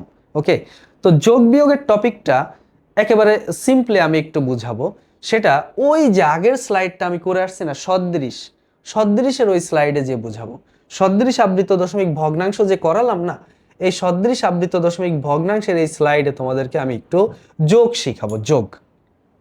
ওকে, এই যে দেখো তো, ধরো তোমাকে এই তিনটা যোগ করতে বলছে, এই তিনটা ভগ্নাংশ কি করতে বলছে, যোগ করতে বলছে। যদি যোগ করতে হয় তাহলে আগে এরকম সদৃশ বানাতে হবে, ধরো তুমি সদৃশ বানাতে সক্ষম হয়েছে, এখন কি করবা, যোগ করবা। তো যোগ করার জন্য নিচে একটা দাগ দাও, এই ধরো যোগ করার জন্য নিচেই দাগ দিলা, যোগ করার জন্য কি করলা, নিচেই একটা দাগ দিয়েছো। আচ্ছা, দাগ দেওয়ার পর একটা কাজ করবা, সেটা হচ্ছে এই পাশে প্রত্যেকটার পাশে একটা করে দাগ দাও, দাগ দিয়ে প্রথম যে আবৃত্তটা আছে সেইটা এবং তার পরের ডিজিটটা লেখো। প্রথম আবৃত্ত কত, এখানে 6 আর 8 লিখলাম 6 8, এখানে কত আছে 3 আর 1 লিখলাম 3 1, এরপরে এখানে কত আছে 6 আর 7, আবৃত্ত চিহ্ন দেওয়া লাগবে না, মানে মাথার উপর ফোঁটা দেওয়া লাগবে না, এটাতে লিখলাম 6 7। এখন যোগ করা শুরু করি, যোগ করা শুরু করি। এই যে 8 আর 1 যোগ করলে কত হয় 9, 9 আর 7 যোগ করলে কত হয় 16, 16 আর 6 হাতে কত 1, 6 আর 1 7, 7 আর 3 10, 10 আর 6 16, 16 আর 6 হাতে কত 1। এবার আসি, এবার 7 আর 1 8, 8 আর 2 10, 10 আর 7 17, 17 আর 7 হাতে 1, 6 আর 1 7, 7 আর 1 8, 8 আর 8 16, 16 আর 6 হাতে কত 1। ঠিক আছে, 7 আর 1 8, 8 আর 3, আসলে আমার নিচে নিচে একটু লেখা উচিত ছিল, মানে একদম প্রত্যেকটার নিচে প্রত্যেকটা লেখা দরকার ছিল, এইভাবে লেখাতে একটু বুঝতে কষ্টকর হচ্ছে যে কার নিচে কোনটা আছে। মানে এখানে দেখো 7 2 7, মানে এগুলো একটু সাজানোটা ঠিক হয় না আর কি। আমি তো এখানে যোগটা করতে চাই নাই বা চিন্তাটা করি নাই বলে আসলে আচ্ছা আমি এক কাজ করি, আমি একটা যোগ তোমাদেরকে দেখাই ওইখানে, ধরো এখানে যোগটা করব না, আমি ওইখানে তোমাদের যোগটা দেখাচ্ছি, ভগ্নাংশের যোগ এবং বিয়োগ। ধরো তোমাকে তিনটা ভগ্নাংশ দিয়ে বললো এই ভগ্নাংশ তিনটা যোগ করো, ভগ্নাংশ তিনটা কি কি, 12.1235, এখানে 35 এর উপর পৌনঃপুনিক, তারপরে বললো 3.786, 7 আর 6 এর উপর পৌনঃপুনিক, মানে 786 এর উপর পৌনঃপুনিক, আর বললো 1.177 এর উপর পৌনঃপুনিক। এখন তুমি বলো এইটাতে এই তিনটা ভগ্নাংশকে এখন যদি আমরা সদৃশ করতে চাই, সদৃশ আবৃত দশমিক ভগ্নাংশ বানাতে চাই ভাইয়া, তাহলে কি করতে হবে, আগে সদৃশ আবৃত দশমিক ভগ্নাংশ বানাতে হলে দেখতে হবে প্রথমটাতে অনাবৃত আছে 2টা, পরেরটাতে অনাবৃত নাই, তারপরেরটাতে অনাবৃত আছে 1টা, তাহলে অনাবৃত অঙ্কের সর্বোচ্চ সংখ্যা 2, তার মানে আমাদের সদৃশ আবৃত দশমিক ভগ্নাংশে অনাবৃত অঙ্ক হবে 2টা। এবার আবৃত্তের কাহিনী দেখি, এখানে আবৃত্ত আছে 2টা, এখানে 3টা, আর নিচে 1টা, তাহলে 2 3 আর 1 এর লসাগু কত 6, তাহলে আবৃত্ত হবে 6টা। তাহলে মোট হলো কত 8, 2 এবং 6 মিলে কত হলো 8। তাহলে আমাদের সদৃশ আবৃত দশমিক ভগ্নাংশে অনাবৃত অঙ্ক হবে 2টা, আবৃত অঙ্ক হবে 6টা, মোট হবে 8টা। তাহলে এখন চলো আমরা একটু লিখে ফেলি। তাহলে কিভাবে লিখব? 12.12353535। 8টা কি হয়েছে দেখো তো, 2 4 6 8 হয়েছে। তো 1 2 পৌনঃপুনিক ছাড়া হবে, আর 3 আর এই 5 এর উপর পৌনঃপুনিক দিলাম। এবার নিচেরটায় আসি। নিচেরটা 3.786 বারবার রিপিট হবে, 786 786 7 8। ওকে, 8টা হতে 6 আর দেওয়া লাগলো না, তাহলে 7 8 বাদ রেখে এখানে 6 আর এখানে 8 এর উপর পৌনঃপুনিক দিলাম। এবার পরেরটাতে আসি। এখানে 1.1 এবার কি করব, 7 বারবার রিপিট হতে থাকবে, তাহলে 7 7 7 7 7 7 7। দেখো 8টা ডেসিমেলের পরে, দশমিকের পরে 8টা হয়েছে কিনা, 2 4 6 8টা হয়েছে। তো এখন প্রথম দুইটাকে ডেসিমেল মানে পৌনঃপুনিক ছাড়া রেখে পরের দুইটাই এই যে এইভাবে পৌনঃপুনিক দিয়ে দিলাম। ওকে, পৌনঃপুনিক ডান। এখন কি করব, নিচে একটা দাগ দিব, এই যে দিলাম, যোগ করব আমরা এখন। তো যোগ করার সময় আমি কি যেন বললাম ওই সময় একটা কথা মনে আছে? প্রথম যে পৌনঃপুনিক সেই ডিজিটটা এবং তার পরের ডিজিটটা পাশে কি করব, পাশে এইভাবে লিখব। আচ্ছা, এরকম পাশে একটা দাগ দিয়ে, পাশে এরকম করে দাগ দিয়ে পাশে ওই ডিজিটগুলোকে লিখব। ধরো এই যে এখানে কত হবে 35 লিখলাম 35, এখানে কত 67 লিখলাম, এখানে কত 77 লিখলাম 77। ওকে, এবার যোগ করা শুরু করলাম। আমরা এখন যোগ করা শুরু করব। আচ্ছা, যোগ করা এখন শুরু করতে যাচ্ছি।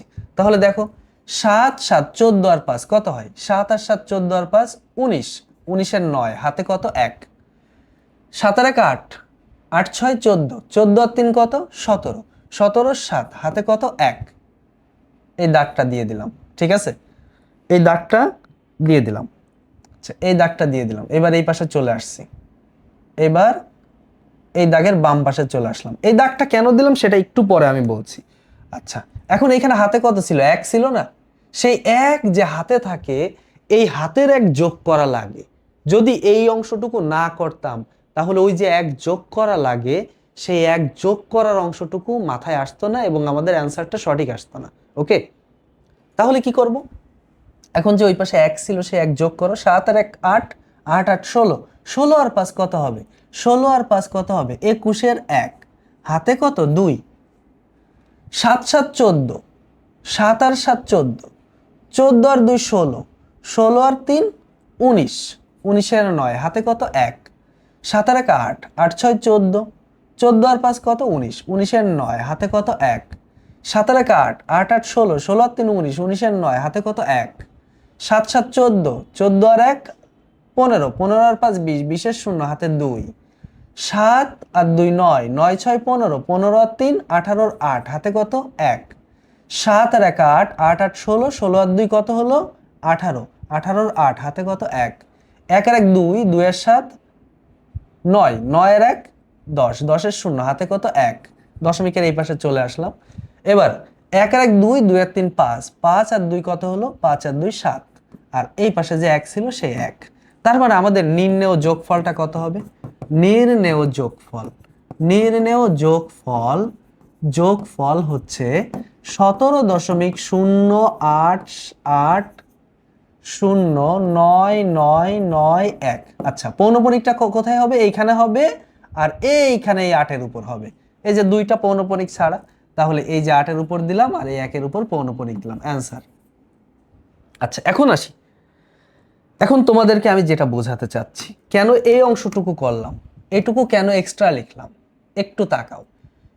এইটা যদি তুমি না করতা তাহলে তোমার যোগফলে এখানে এই যে 5 আর 8 যোগ করলে কত হতো, 8 5 13, 13 আর 7 কত হতো 20, 20 এর 0 বসতো এখানে, 21 কিন্তু আসতো না। তার মানে নিয়মটা হচ্ছে এই যে লাইনটাতে, এই লাইনটাতে হাতে যত থাকে, যে প্রথম পৌনঃপুনিকের লাইনে হাতে যত থাকে সে হাতের অঙ্কটা কি করে দিতে হয়, শেষ লাইনে যোগ করে দিতে হয়। হাতের অঙ্কটা শেষ লাইনে কি করতে হয়, যোগ করতে হয়। দেখো এইটাতে হাতে কত ছিল, দেখো তো 3 আর 6 যোগ করলে কত হয়, 9, 9 এর সাথে কত হয় 16, 16, 16 6 হাতে কত 1 না, সেই 1 ডিরেক্টলি এখানে যোগ করে দিতে হয়। তো আমরা ডিরেক্ট যোগ না করে একটা টেকনিক অ্যাপ্লাই করে করব, এইভাবে করব। এভাবে করলে আমাদের আর কোনো ঝামেলা থাকবে না, ভুলও হবে না। কথা ক্লিয়ার? তুমি সব সময় এই পদ্ধতি অ্যাপ্লাই করবা, ঠিক আছে? ওই দাগের পরের অংশ কিন্তু আমাদের যোগফল না, দাগের পরের অংশ হচ্ছে হাতে কত থাকে সেটা খুঁজে বের করে এটার সাথে যোগ করার জন্য। কথা ক্লিয়ার? যদি তুমি দাগের পরের অংশ না দাও তাহলে কি করবা, এই প্রথম দশমিকের লাইনটা, প্রথম পৌনঃপুনিকের লাইনটা যোগ করবা, যোগ করে হাতে যত থাকে সেই সংখ্যাটা কি করবা, এই নিচে যোগফলের সাথে যোগ করে দিবা, তাহলেও হবে। ওকে, যোগফলের ক্ষেত্রে যোগ করবা, বিয়োগফলের ক্ষেত্রে বিয়োগ করবা। মজার ব্যাপার হচ্ছে যোগফলে একাধিক রাশি থাকতে পারে, বিয়োগফলে কিন্তু তা থাকে না। বিয়োগফলে কি থাকে, বিয়োগফল বা বিয়োগের ক্ষেত্রে একটাই রাশি থাকে, দুইটা রাশি থাকে, সরি একটা না। ধরো বিয়োগ যদি আমরা করতে চাই, এই প্রথম দুইটা যদি আমরা বিয়োগ করি বা এইভাবে যদি আমরা লিখি 12 পয়েন্ট, ধরো আমরা প্রথম দুইটাকে বিয়োগ করব। প্রথম দুইটা বলতে কোনটা কোনটা, এই যে এইটা আর এইটাকে বিয়োগ করব। তাহলে কত আছে 12.1235, এখানে 35 এর উপর পৌনঃপুনিক। ওকে, আচ্ছা আর কি আছে, 3.786 এর উপর পৌনঃপুনিক, 3.786 এর উপর পৌনঃপুনিক, 786 এটার উপর পৌনঃপুনিক। তাহলে এটাকে যদি সদৃশ করতে চাও তাহলে সদৃশ করলে কি হবে বলো তো দেখি।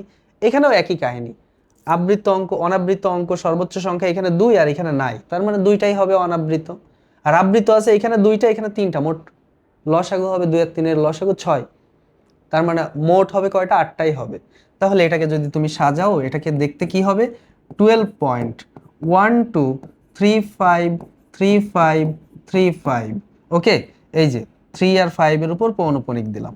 আর পরেরটা কি হবে, 3.786, 3.786, ওকে, 786, দেখো তো 8টা হলো কিনা। এবার এখানে এই যে এইটা আর এটাতে কি দিবা, পৌনঃপুনিক দিবা। এখন যখন বিয়োগ করবা কি করবা, এই যে এই পাশে দাগটা দিতে হবে। আচ্ছা আমরা যদি দাগটা দিয়ে দেই তাহলে কি হয়, এই পাশে দাগ দিলাম, ধরো ওই দাগটা দিলাম, দেওয়ার পরে এই দাগটা দেওয়ার পরে এখন কি করব, ওই যে প্রথম যে পৌনঃপুনিকের অংশ আছে, প্রথম যে অংশটা কত 35 লিখলাম, 35 আর এখানে কত আছে 67। এবার নিচেই দাগ দাও, নিচে দাগ দিয়ে বিয়োগ করো, নিচে দাগ দিয়ে বিয়োগ শুরু করলাম।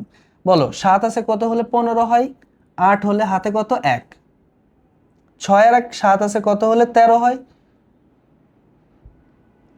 6 হলে হাতে কত 1, 8 আর 1 9 আছে, এই যে হাতের 1, এই একটা আনার জন্য মূলত এটুকু করা লাগছে। 8 আর 1 9, 9 আছে কত হলে 15 হয়, 6 হলে হাতে কত, হাতে কত, হাতে 1, 7 আর 1 8 আছে কত হলে 13 হয়, 5 হলে 8 5 13, হাতে কত 1, 6 আর 1 7 আছে, 6 আর 1 7 আছে কত হলে 15 হয়, 8 হলে হাতে কত 1, 8 আর 1 9 আছে কত হলে 13 হয়, 9 4 13, হাতে কত 1, 7 আর 1 8 আছে, 8 আছে কত হলে 15 হয়, 8 আছে কত হলে 15 হয়, 7 হলে হাতে কত 1, 6 আর 1 7 আছে কত হলে 13 হয়, 6 হলে হাতে কত 1, 8 আর 1 9, 9 আছে কত হলে 12 হয়, 3 হলে হাতে কত 1, 7 আর 1 8 আছে কত হলে 11 হয়, 8 আছে কত হলে 11 হয়, 3 হলে হাতে কত 1, 3 আর 1 4 আছে কত হলে 2 12 হয়, 4 আছে কত হলে 12 হয়, 8 হলে। তার মানে এই যে দেখো, এই যে দেখো, এইটুকু হচ্ছে আমাদের সেই অ্যান্সার,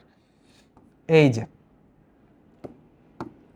তাহলে আমাদের অ্যান্সারটা কোনটা, এই যে এইখানে দিবা পৌনঃপুনিক আর এইটার উপর দিবা পৌনঃপুনিক। ওকে, এই দুটার উপর কি দিবা, পৌনঃপুনিক দিলে আমাদের কাজ শেষ। তাহলে এই হচ্ছে আমাদের অ্যান্সার। অ্যান্সারটা কত হবে, বিয়োগফলটা কত, নির্ণেয় বিয়োগফল, নির্ণেয় বিয়োগফল,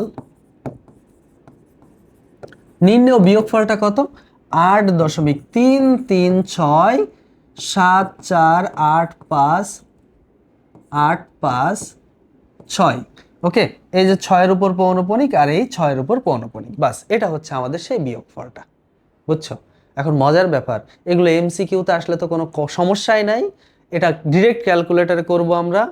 কিন্তু আমরা যদি এটা এইভাবে করতে চাই, ম্যাথমেটিক্সে যদি করতে চাই, শর্ট কোশ্চেনে যদি করতে চাই, তাহলে এরকম সদৃশ আবৃত দশমিক ভগ্নাংশ বানাবো, বানানোর পরে এগুলো করব, যোগ আর বিয়োগ এই নিয়মে করব। তো যোগ বিয়োগ আশা করি বুঝতে পারছো। চলো যোগ বিয়োগ সংক্রান্ত এমসিকিউ গুলো একটু দেখি। যোগ বিয়োগ সংক্রান্ত এমসিকিউ, এই যে ক্যালকুলেটরে এটা করে ফেলো। এমসিকিউ এর ক্ষেত্রে তো আমরা ক্যালকুলেটর ব্যবহার করতেই পারি। তোমার ক্যালকুলেটর আছে না? এই তোমার ক্যালকুলেটরে তুমি কি করবা, এই যে 19.34 5 যতক্ষণ আসে দিতে থাকো। লিখলাম 19 দশমিক কত, 19.34। তুমিও আমার সাথে করো, 3 4 দেওয়ার পরে 5 দিতেই থাকো 5 5 5 5 5 5 5 5 5, অনেকক্ষণ দিলা। দেওয়ার পরে কি দিবা, বিয়োগ করতে বলছে তাই মাইনাস দিবা, মাইনাস দিলা। মাইনাস দেওয়ার পরে 11.2 লেখার পরে এবার কি করবা, 3 4 9 3 4 9 বারবার দিতে থাকো। 3 4 9 3 4 9 3 4 9 3 4 9 3 4 9 3 4 9, অনেকক্ষণ দিলাম। দেওয়ার পরে সমান দিলাম। সমান দেওয়ার পরে অ্যান্সার আসছে 8.1106। কোথায় আছে 8.1106? 8.1106 8.1106 8.1106 কোথায় আছে বলো তো? 8.1106 দুই জায়গায় আছে। 8.1106 8.1106। আচ্ছা, এখানে মনে হয় এমসিকিউ এর ইয়াটা মিস্টেক আছে, বুঝছো? একই অপশন দুইবার আছে। তো এটা হবে আমাদের কারেক্ট অ্যান্সার। এটা যে কোনো একটা দিয়ে দাও, যে কোনো একটা কারেক্ট অ্যান্সার, বুঝছো? ক্যালকুলেটরে দিলে চলে আসবে এটা। তুমি একদম ক্যালকুলেটর এগুলো করে ফেলবা খুব সহজে। এবার এটা একই কাহিনী।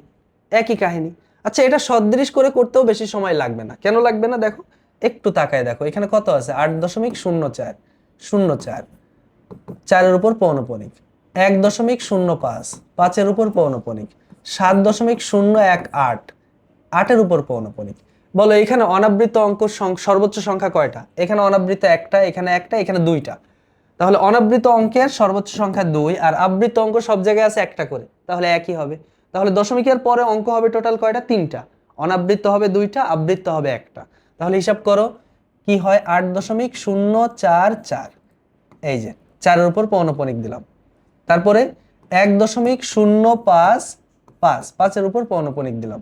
7.018 8 উপর পৌনপণিক দিলাম। এবার যোগ করে দাও। 8 আর 5 যোগ করলে কত হলো? 8 5 13, 13 আর 4 কত? 13 আর 4 কত? 8 5 13, 13 আর 4 17, 17 7, হাতে কত? 1। এই যে হাতের 1, সেটা আবার নিচে যোগ করে দিবা।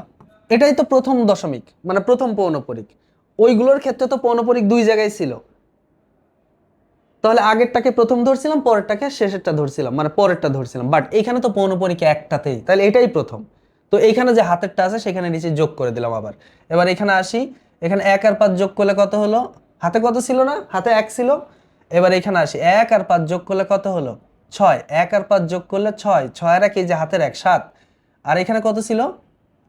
1 আর 1, আচ্ছা হাতের 1 যোগ করে নাও আগে। 1 আর 1 যোগ করলে 2, 2 আর 5 7, 7 আর 4 11, 11 আর 1 হাতে কত?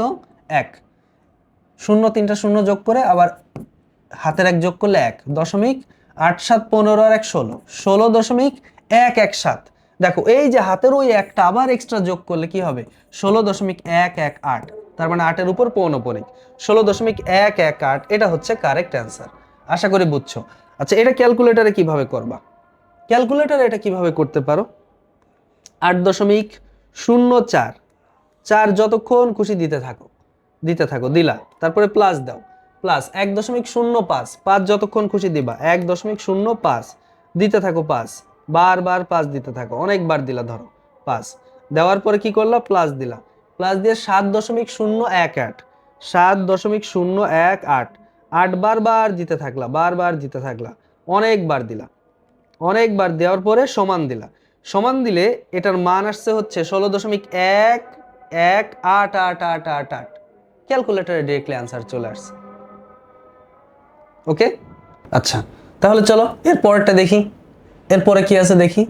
এখানে বলছে বিয়োগের ক্ষেত্রে পৌনপণিক বিন্দু যেখানে শুরু সেখানে বিয়োজন সংখ্যা বিয়োজ্য সংখ্যা থেকে ছোট হলে সব সময় সর্বডানের অঙ্ক থেকে কত বিয়োগ করতে হয়? ওই যে এক বিয়োগ করতে হয়, হাতের যে এক থাকে সেই এক বিয়োগ করতে হয়, মানে এই যে এক হবে অ্যান্সার। এরপরটা কি আছে? ভগ্নাংশের গুণ এবং ভাগ। গুণ আর ভাগ নর্মাল নিয়মে করবা। কিরকম? ধরো তোমার কাছে আছে 3.76, এটার উপর পৌনঃপুনিক, এর সাথে তুমি ধরো গুণ করবা 1.23, শুধু 3 এর উপর পৌনঃপুনিক। ওকে, কি করবা তুমি? এটারে সাধারণ ভগ্নাংশে প্রকাশ করবা। সাধারণ ভগ্নাংশে প্রকাশ করবা কিভাবে? 376 মাইনাস 3 ডিভাইড বাই 99। এই যে দুইটা দশমিকের পরে দুইটা আছে, তার উপর পৌনঃপুনিক দুইটা, তার জন্য দুইটা 9 ইন্টু এখানে 1 2 3 মাইনাস 1 2 বাই 3 এর পৌনঃপুনিক, তার জন্য 9, আর 2 ফাঁকা আছে তার জন্য 0। এখন এইটা হিসাব করে যেটা পাবা সেটাই হচ্ছে আমাদের গুণফল বা রেজাল্ট। ভাগও সেম নিয়মে। ভাগটা কি করবা? ধরো এটাই যদি ভাগ করতে চাও, 3.76 পৌনঃপুনিক ভাগ কত? ভাগ 1.23, 3 এর পৌনঃপুনিক। এখন এটাকে সাধারণ ভগ্নাংশে প্রকাশ করলে কি আসবে দেখো তো? এই যে এইটাই তো আসে নাকি? 373 ডিভাইড বাই 99 ইন্টু এখানে 1, 23 থেকে 12 গেলে কত থাকে? 11, 111 বাই 90। এখন এইটাও একই কাজ হবে, এটাকে সাধারণ ভগ্নাংশে প্রকাশ করলে 373 বাই 99 হবে, ভাগকে গুণ দিবা, গুণ দিলে এটা উল্টে যাবে, 90 ডিভাইড বাই কত হবে? 111 হবে। এটা হিসাব করলে যা আসবে, যেটা আসবে সেটাই রেজাল্ট। মজার ব্যাপার হচ্ছে গুণ আর ভাগ এইগুলো আসলে শর্ট কোশ্চেনে আসে না সাধারণত। গুণ ভাগ যোগ বিয়োগ এগুলো এমসিকিউতে আসে। এমসিকিউ এর ক্ষেত্রে তো তোমাদেরকে ক্যালকুলেটর মেথড দেখালাম, ক্যালকুলেটর ট্রিক্স এগুলো সব সলভ করে ফেলবা একদম সেকেন্ডের মধ্যে। কি করবা? চলো দেখি একটা এমসিকিউ দেখি। বলছে এত সমান কত, এটার রেজাল্ট কত সেটা বের করতে বলছে। দেখো 0.3 আর 0.6, তো তুমি তোমার ক্যালকুলেটর নাও, লেখো 0.3 যতক্ষণ খুশি দাও, তারপরে ইনটু দিয়ে 0.6 যতক্ষণ খুশি দাও। চলো আমি একটু আমার ক্যালকুলেটরে দেখাতে পারি কিনা দেখি। তো ধরো এই হচ্ছে ক্যালকুলেটর, আমি ফার্স্টে 0.3 দিব, 0.3 দেওয়ার পরে যতক্ষণ খুশি 3 দিতে থাকি, দিলাম ইনটু, তারপরে 0.6 ছিল, 0.6, তাহলে 0.6 যতক্ষণ খুশি দিতে থাকি, 0.6 দিলাম, দেওয়ার পরে সমান দিলাম, সমান দিলে আসছে 0.2222, তার মানে 0.2 পৌনঃপুনিক, তাই তো? 0.2 পৌনঃপুনিক, এটা হচ্ছে আমাদের রেজাল্ট। অথবা এটা যদি ভগ্নাংশ আকারে আসে তাহলে কত? এই যে 1/5, এই দেখো ফার্স্টে আছে 1/5। তাহলে আমরা যদি একটু দেখি আমাদের রেজাল্টে কি কি আছে সেটা একটু দেখি। এই যে 0.2 পৌনঃপুনিক, 0.2 পৌনঃপুনিক, এটা হচ্ছে আমাদের কারেক্ট অ্যান্সার। দেখো একবারে বের হয়ে গেল, একবারে ক্যালকুলেটর দিয়ে এটা করে ফেলবা। এটা নিজেরা করো তো দেখি, সেলফ নিজেরা এটা করো, এটা ট্রাই করো। 42.18181818 যতক্ষণ খুশি 18 দিতে থাকবা। তারপরে এটা কত? 0.28, 2 দেওয়ার পরে 8 যতক্ষণ খুশি দিবা, তারপর সমান দিবা, রেজাল্ট চলে আসবে। চলো একটা ভাগ দেখি, চলো এই ভাগটা আমরা একটু করি, এটার রেজাল্ট কত আসে? 0.27 ভাগ 0.5। চলো আমরা একটু ক্যালকুলেটরে যদি করি 0.27, তাহলে 0.27, 7 এর উপর পৌনঃপুনিক ছিল, তাহলে 7 বারবার রিপিট হতে থাকবে, দিলাম যতক্ষণ খুশি দিলাম। তারপরে ভাগ করব, 0.5 এর উপর পৌনঃপুনিক ছিল, তাই না? তাহলে 0.5 দিলাম, 0.5 দিতে থাকলাম, যতক্ষণ খুশি দেওয়া যায় দিলাম, দিলে রেজাল্ট আসলো কত? 0.5। দেখি অপশনে 0.5 আছে কিনা। 0.5, হ্যাঁ 0.5, 0.5 আসছে, 0.5, এখানে 0.27 ছিল, দেখি একটু 0.27, 0.5। আচ্ছা এটা ম্যানুয়ালি করলে কত আসে দেখি ক্যালকুলেটর, আমার ক্যালকুলেটরে 0. কত ছিল? 27, 7 বারবার দিলাম, ভাগ 0.5 এর উপর পৌনঃপুনিক, তাহলে 0.5 বারবার দিব, তাই তো?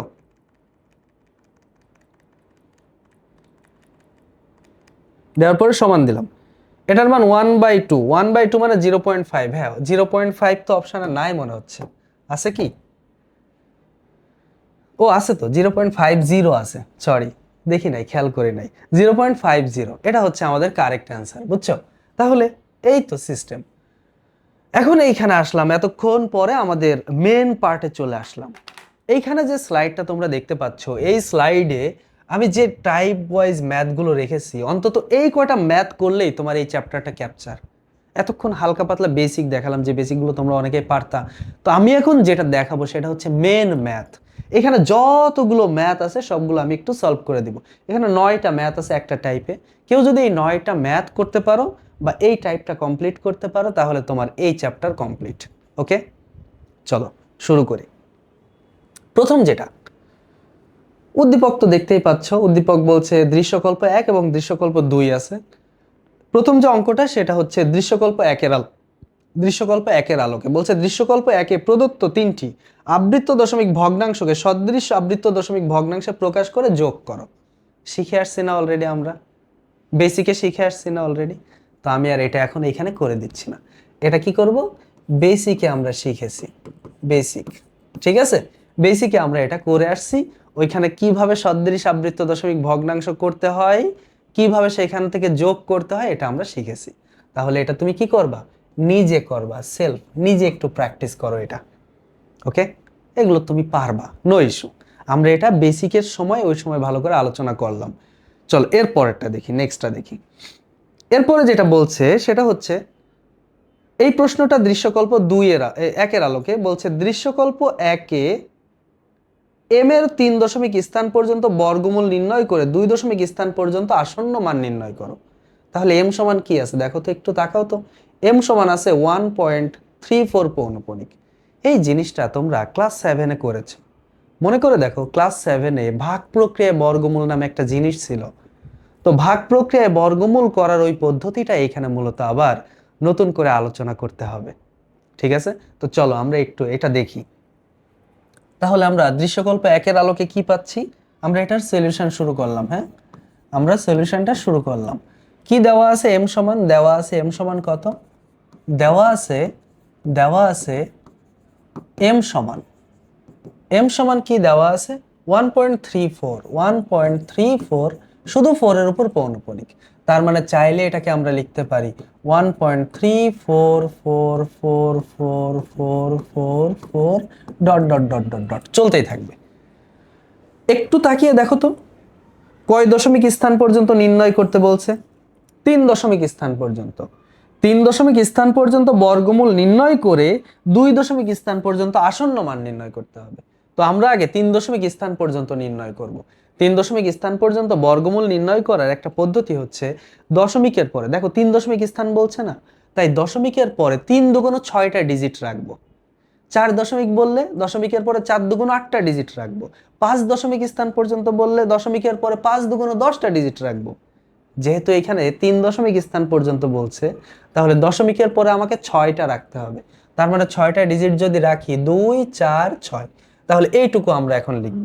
তো কিভাবে লিখব, এখন এখন এই যে 1.344444, ওকে। দেখো তো দশমিকের পরে 6টা হয়ে গেল কিনা, বাকিটা আর আমরা লিখবো না, কারণ 3 দশমিক স্থান পর্যন্ত নির্ণয় করতে বলেছে। ওকে, এখন এই ডান পাশে একটা দাগ দিবা। তোমাদেরকে একটা চুরি বুদ্ধি শিখিয়ে দেই, চুরি বুদ্ধিটা শিখিয়ে দেই। তোমাদের কাছে তো ক্যালকুলেটর থাকবেই, তোমরা এক কাজ করবা, এইটার বর্গমূল আগে ক্যালকুলেটরে নির্ণয় করে ফেলো। তার মানে তুমি কি করো, এখানে যেটা আছে না, এটা তুলে রুট করে দাও। রুট কত, রুট 1.344444, কয়টা আছে 6টা, তাই তো? হ্যাঁ, তাহলে এটার বর্গমূল আসে কত দেখো, এটার বর্গমূল আসে 1.159। 3 দশমিক স্থান পর্যন্ত খাতার এক কর্নারে লিখে রাখো 1.159 এটা দেখো ক্যালকুলেটরের রেজাল্ট এইটা আসছে। এটার পরে আরো অনেক আসছে, অনেক, কিন্তু আমরা লিখি নাই, আমরা শুধু 3 দশমিক স্থান পর্যন্ত লিখেছি।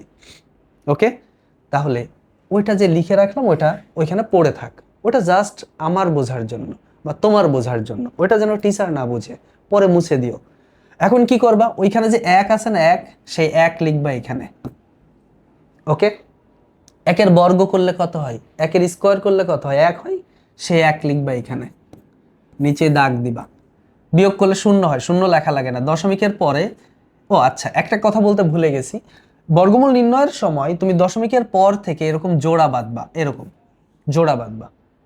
নর্মাল ভাগে তো একটা নামে, কিন্তু এই বর্গমূলের ক্ষেত্রে পুরো সম্পূর্ণ এক জোড়া নামাতে হয়। তাহলে কি করবা তুমি এখন দশমিকের পরের যে অংশটা এক জোড়া 3 4 সেটা নামাবা। নিচে কিন্তু এখানে শূন্য লেখার কোনো প্রয়োজন নাই, বিয়োগ করে যে শূন্য থাকে সেটা লেখার প্রয়োজন নাই। আচ্ছা, এই অংশটুকু যে লিখলে এটা কি দশমিকের পরে না? তাই এখানে একটা দশমিক দিয়ে দাও। দশমিক এক্সিট করে ফেলছি বা দশমিক টপকায়ে পরে হিসাব করতেছি, তাই আমরা এখানে কি দিলাম? দশমিক দিলাম।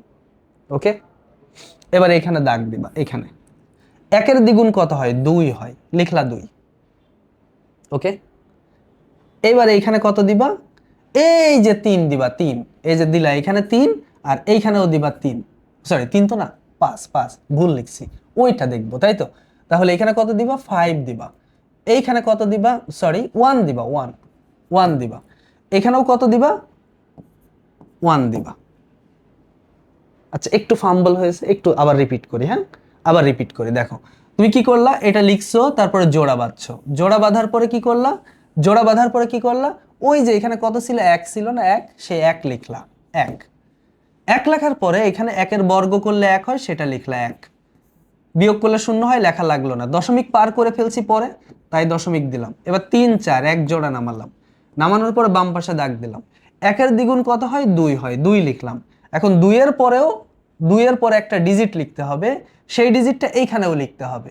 সেই ডিজিটটা কত হবে? এই যে 1। তো এখানে 1 দিলাম, এখানেও 1 দিলাম। এখন নিয়মটা হচ্ছে এখানে 1 দেওয়ার ফলে এখানে কত হলো? 21 হলো না? 21কে এই 1 দিয়ে গুণ করে যে রেজাল্ট হয় সেটা এখানে লিখতে হবে। তো 21কে 1 দিয়ে গুণ করলে কত হয়? 21 হয়, দিলাম এখানে। এবার বিয়োগ করো। 4 থেকে 1 বিয়োগ করলে 3 হয়। 3 থেকে 2 বিয়োগ করলে কত হয়? 1 হয়। এবার পরের জোড়া নামাও, 4 4। এবার বাম পাশে আবার দাগ দাও। 11-র দ্বিগুণ কত? 22, লেখো 22। 22 লেখার পরে এখানে একটা ডিজিট দিতে হবে, ওইখানে দিতে হবে। তো তুমি তো জানো ওইখানে কত হবে? কত হবে? ওই দেখো 5। তো 5 এখানে দাও, এখানেও সেই 5 দাও। এখানে 5 দেওয়ার পরে ফলে হলো 225। এই 225কে আবার 5 দিয়ে গুণ করে এইখানে লিখতে হবে। তাহলে 225, 2 2 5 গুণ 5 কত আসে? 1125। 1125 এখানে লিখলাম, নিচে দাগ দিলাম। 1344 থেকে অ্যান্সারটা বাদ দিয়ে দাও। 1344 মাইনাস 1125, 219 থাকে। কত থাকে? 219। ওকে, পরের জোড়া নামাও। পরের জোড়া আবার নামালাম, 44। এবার বাম পাশে দাগ দিলাম। 115-র দ্বিগুণ করলে কত হয়? 115-র দ্বিগুণ করলে হয় 230, লিখলাম 230। এবার এখানে কত দিতে হবে? ওই যে দেখতে পাচ্ছ 9 দেওয়া লাগবে, দিলাম এখানে 9, এখানেও 9 দিলাম। এই হচ্ছে চুরি বুদ্ধি আর কি। তুমি রেজাল্টটা আগে থেকেই জানো। তুমি যদি ওইটা না জানতে তাহলে এখন তোমাকে ভাবতে হতো, মাথায় প্রেসার দিতে হতো যে এখানে কত দিব, আবার সেটা দিয়েই সংখ্যাটাকে গুণ করে এটার কম হতে হবে। তো আমরা তো জানি রেজাল্ট কত, কেন শুধু শুধু কষ্ট করব? তো আমরা এখানে 9 দিলাম, তার মানে 2309 হলো। তো 2309-কে কি করব? 2309-কে আবার 9 দিয়ে গুণ করব। 9 দিয়ে গুণ করলে রেজাল্ট কত আসবে? 20,781। 20,781। এবার বিয়োগ করে দাও। 21,944 থেকে 21,944 মাইনাস অ্যান্সার কত আসে? 1163। এখানে বিয়োগফল 1163 পড়ে থাক। আমার যে কাজ 3 দশমিক স্থান পর্যন্ত বর্গমূল, সেটা আমি কিন্তু অলরেডি করে ফেলেছি। তাহলে কি লিখবো আমরা? সুতরাং 3 দশমিক স্থান পর্যন্ত বর্গমূল কত? 3 দশমিক স্থান পর্যন্ত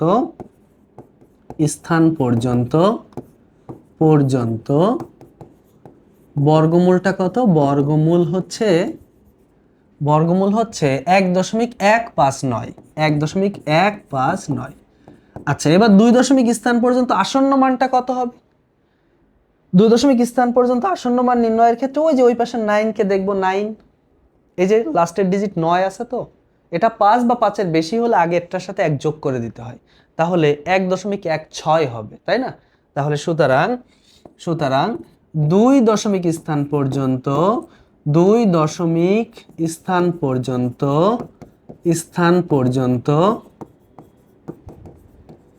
আসন্ন মান কত? আসন্ন মান হচ্ছে 1.16। এখানে প্রায় লিখবা, অবশ্যই প্রায় লিখবা। 1.16 প্রায়। বাস শেষ। এটাই হচ্ছে আমাদের বর্গমূল। তবে মজার বিষয় বর্গমূলও অনেকদিন আসে না, তারপরেও এখন শর্ট কোশ্চেনে দিতে পারে। যদি একটা দেয় তুমি এইভাবে সলভ করে ফেলবা, সহজ তো। ক্যালকুলেটর তো আছেই, এত ভালো একটা ক্যালকুলেটর কিনছো টাকা দিয়ে, ক্যালকুলেটরের ব্যবহার করবা, চুরি বুদ্ধিটা একটু অ্যাপ্লাই করবা। অ্যাকচুয়ালি ব্যাপারটা হচ্ছে এরকম যে ওই আমরা এখন অ্যাডভান্স লেভেলে এসে পিছনের গল্প শুনতেছি, বুঝছো? মানে কি হচ্ছে, আমরা এখন এআই এর যুগে এসে এমএস ওয়ার্ড নিয়ে পড়ে আছি। কথা ক্লিয়ার? এ হচ্ছে কাহিনী। তো চলো দেখি এরপরে।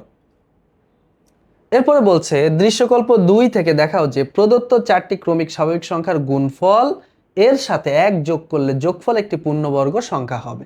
দেখো দৃশ্যকল্প 2-এ 4টা ক্রমিক পূর্ণ সংখ্যা দেওয়া আছে, পি, p+1, p+2, p+3। এই 4টা যদি গুণ করো, তার সাথে যদি 1 যোগ করো, তাহলে সেটা সব সময় কি হবে, একটা পূর্ণবর্গ সংখ্যা হবে। এটা আমাদের দেখাতে হবে। এটা খুবই ইম্পর্টেন্ট। এটাকে তুমি 5 স্টার দাও, মোস্ট ইম্পর্টেন্ট। শর্ট কোশ্চেনে আসার মতো, অন্যগুলো আসবে কি আসবে না জানি না, কিন্তু শর্ট কোশ্চেনে আসার জন্য এটা খুব ইম্পর্টেন্ট। ওকে, আর এটা হচ্ছে তোমাদের বইয়ের উদাহরণ 2। এটা কত?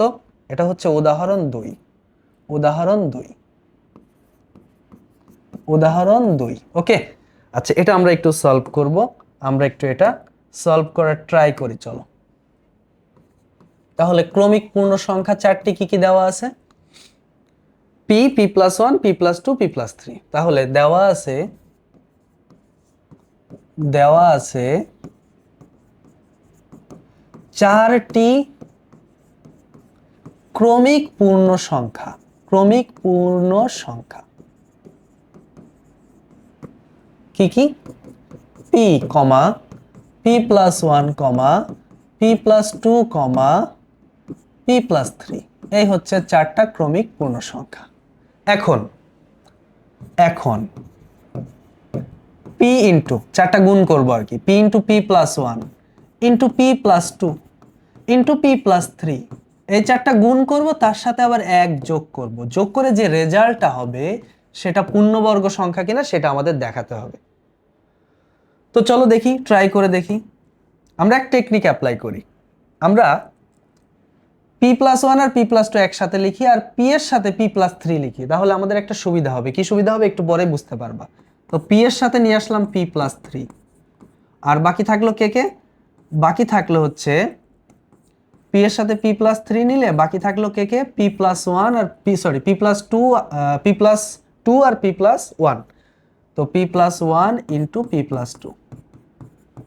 এখন গুণ করে দাও, জোড়ায় জোড়ায় গুণ করো। এটা যদি গুণ করো, p আর p গুণ করলে p², p আর 3 গুণ করলে 3p। এখানেও গুণ করে দাও, p আর p গুণ করলে p², p আর 2 গুণ করলে 2p, 1 আর p গুণ করলে শুধু p, 1 আর 2 গুণ করলে শুধু 2। আর পাশে যে যোগ 1 ছিল সেটা আমরা পাশে ছাগলের 3 নাম্বার বাচ্চার মতো লিখে রাখলাম। এখন আসি, এখন p² প্লাস 3p, এখানে কি থাকে? p² প্লাস 2p আর p মিলে 3p প্লাস 2 প্লাস 1। ওকে, ভালো করে বুঝছো। এখন আমাদের হিসাবের সুবিধার্থে এই যে p² প্লাস 3p কে আমরা x ধরে নেই। ওকে, তাহলে p² প্লাস 3p সমান কি হলো? x। p² প্লাস 3p সমান কি হলো? x হলো। তাহলে এটা x হলে এটা কি হবে? x প্লাস 2, আর পাশে কত আছে? 1 আছে। এখন তোমাদের বলি, ওই যে আমরা সেই সময় দুইটা আলাদা করে একটু অর্গানাইজ করে নিলাম না, একটু সাজিয়ে নিলাম না, এই যে দুইটা এক বানানোর জন্য, হিসাবের সুবিধা করার জন্য এই কাজটা করেছিলাম। তো এখন আসি, আবার গুণ করো। যদি গুণ করো x, আচ্ছা এখানে পাশে অবশ্যই লিখতে হবে যে p² প্লাস 3p সমান 3p সমান x ধরে, x ধরে। আচ্ছা বলো, এখন যদি আবার গুণ করো কি হবে? x² প্লাস 2x প্লাস 1, তাই হবে না? তোমরা সবাই তো বুঝো x² প্লাস 2x প্লাস 1 এটা কি একটা সূত্রে পড়ে গেছে না, a প্লাস b হোল স্কোয়ারের। আমরা তো সবাই এটা বুঝি, x² plus 2 into x into 1 plus 1 square. মানের কি কোনো পরিবর্তন হলো? হলো না, কিন্তু এটা একটা সূত্রে পড়ছে। আমরা এই লাইনটা দেখার সাথে সাথে এখন পারতে হবে এটা, বা বুঝতে হবে যে এই লাইন মানেই হচ্ছে x plus 1 whole square. Okay, তার মানে আমরা এখন কি লিখতে পারি? x plus 1 whole square. এর মানে x তো আসলে x না রে ময়না, x আসলে কি? p² plus 3p। তো x টা লাথি মার, তার জায়গায় লেখ p² plus 3p। P square plus 3p plus 1 তার হোল স্কোয়ার। মাথার উপর স্কোয়ার আছে না, মাথার উপর স্কোয়ার আছে মানে কি, এটা একটা পূর্ণবর্গ সংখ্যা। তার মানে আমরা বলতে পারি যে চারটা ক্রমিক পূর্ণ সংখ্যার গুণফলের সাথে এক যোগ করলে যোগফলটি পূর্ণবর্গ সংখ্যা হবে। এটা প্রমাণ করা ডান। তাহলে কি হলো, এখানে লিখব যা একটি পূর্ণবর্গ সংখ্যা, পূর্ণবর্গ সংখ্যা। ওকে, তাহলে সুতরাং চারটি ক্রমিক সংখ্যা, ওই নিচে যে কথাটা আছে সেটা লিখে দিবা। সুতরাং চারটি ক্রমিক পূর্ণ সংখ্যার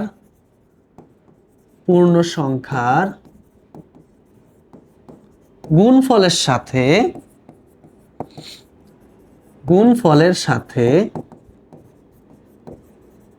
এক যোগ করলে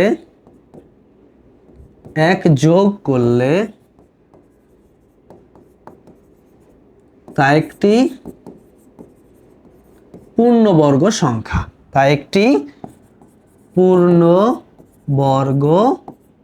সংখ্যা, বাস দেখানো হলো, শর্ট বা প্রমাণ করা হলো, প্রুভড। যা খুশি তাই তুমি লেখো। সহজ ছিল না একদম, কিন্তু এটা ইম্পর্টেন্ট, খুবই ইম্পর্টেন্ট। চলো পরেরটা দেখি, নেক্সট।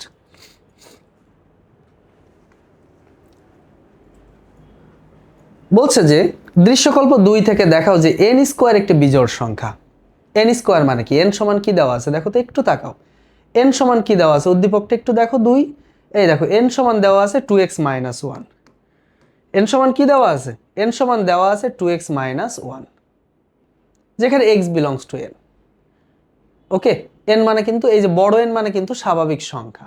ওকে, তাহলে আমরা এখন কি করব, দেখাবো যে n স্কোয়ারটা হচ্ছে একটা পূর্ণবর্গ সংখ্যা। খুবই সহজ কিন্তু খুবই টেস্টি, বুঝছো, খুবই টেস্ট। দেখাতে হবে কি, n স্কোয়ার একটি বিজোড় সংখ্যা, পূর্ণবর্গ না, সরি, n স্কোয়ার একটি বিজোড় সংখ্যা। চলো আমরা এখানে সলিউশন শুরু করলাম। কি দেখাতে হবে, n স্কোয়ার একটি বিজোড় সংখ্যা। n সমান কি দেওয়া আছে,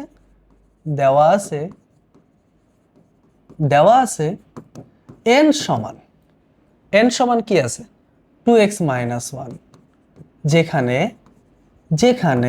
কি আছে, x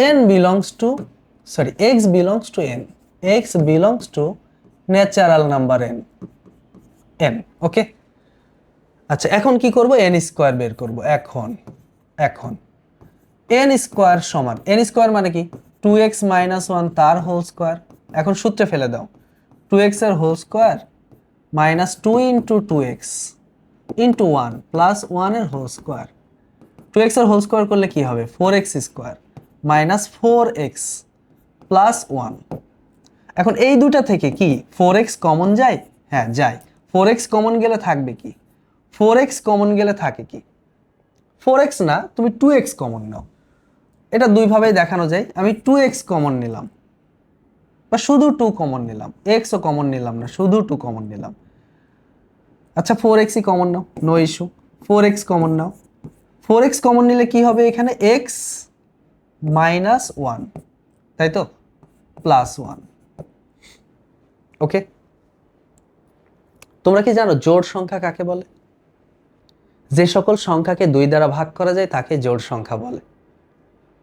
এখন তুমি বলো তো দেখি, এই যে অংশটুকু এটাকে কি 2 দিয়ে ভাগ করা যায়? এটাকে কি 2 দিয়ে ভাগ করা যায়? অবশ্যই যায়, কারণ এখানে কি আছে, 4x আছে। 4 কে তো 2 দিয়ে ভাগ করা যায়, তার মানে এই অংশটুকুকে 2 দিয়ে ভাগ করা যায়।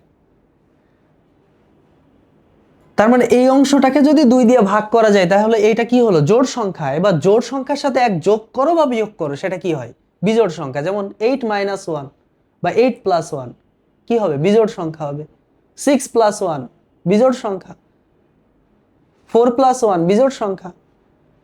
তাহলে তুমি যদি কনফার্ম থাকো এই যে হলুদ বক্সের মধ্যে অংশটা জোড় সংখ্যা, তাহলে পুরোটা অবশ্যই কি হবে, বিজোড় সংখ্যা হবে। তো এইটা আমরা একটু ব্যাখ্যা করব। এখানে 4x ইন্টু x - 1 2 দ্বারা বিভাজ্য, তার মানে কি, সুতরাং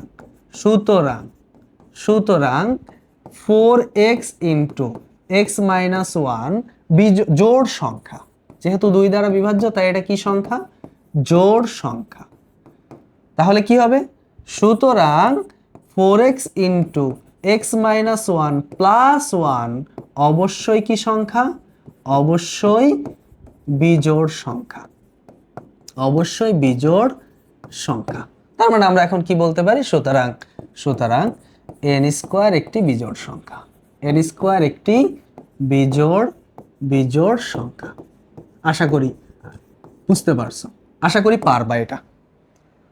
তো কি করলাম আমরা? এটা দেখাতে সক্ষম হলাম, শোড দেখানো ডান, বাস। বুঝলাম তো নাকি? এই হচ্ছে কাহিনী। চলো এরপরে দেখি নেক্সট টাইপ। নেক্সট কি আছে? বলছে প্রদত্ত আবৃত্ত দশমিক ভগ্নাংশ তিনটির গুণফল নির্ণয় করো। গুণফলটা মনে হয় না এটা করে দেওয়া উচিত, গুণফলটা তোমার পারা উচিত। আমি গুণফল বেসিকে শিখিয়ে আসছি। প্রদত্ত ভগ্নাংশ তিনটির গুণফল তুমি নিজে করবা। এই যে একে উদ্দীপক মানে দৃশ্যকল্প একে যে 3টা ভগ্নাংশ দেওয়া আছে, এই 3টার গুণফল তুমি নির্ণয় করবা। এই 3টাকে আগে সাধারণ ভগ্নাংশে প্রকাশ করবা। সাধারণ ভগ্নাংশে প্রকাশ করার পরে তারপর উপরের সবগুলো গুণ, নিচের সবগুলো গুণ করবা। আচ্ছা দেখি আমি একটু যদি পারি সলভ করে দেই। কি আছে বলো তো দেখি। প্রথমটা কি আছে? এই 3টাই তো গুণ করতে বলছে। দৃশ্যকল্প একের আবৃত্ত দশমিক ভগ্নাংশ 3টির গুণফল নির্ণয় করো। এটা কি আছে? 8.04, 4-এর উপর পৌনঃপুনিক ইন্টু পরেরটা কি আছে? 0.395, 9 এবং 5-এর উপর পৌনঃপুনিক ইন্টু 5.1302, 5.1302, 3 এবং 2-এর উপর পৌনঃপুনিক। তাহলে প্রত্যেকটাকে এখন কি করবা? সাধারণ ভগ্নাংশ বা সামান্য ভগ্নাংশে প্রকাশ করো। এটা হবে 804 মাইনাস 80 ডিভাইড বাই 4-এর জন্য 9 আর এটার জন্য 0, পৌনঃপুনিক ছাড়ার জন্য 0, পৌনঃপুনিক থাকার কারণে 9 ইন্টু একইভাবে 395, এখান থেকে বাদ যাবে 3, ডিভাইড বাই এই যে দশমিক সহ আজ পৌনঃপুনিক আছে 2টার উপর, তাই 2টা 9, পৌনঃপুনিক নাই একটার উপর তাই একটা 0 ইন্টু এটা কি হবে? 51302, সেখান থেকে বাদ দাও কাকে? 51কে, 51 পৌনঃপুনিক ছাড়া অংশকে বাদ দেওয়ার পরে নিচে কি হবে? পৌনঃপুনিক আছে 3টার উপর, 3টা 9, পৌনঃপুনিক নাই একটার উপর তাই একটা 0। এখন এটা হিসাব করে যা থাকে সেটা ক্যালকুলেট তুমি করো। তোমার এই পুরো জিনিসটা হিসাব করে যে রেজাল্ট আসে সেটা তুমি নিচেই লিখো।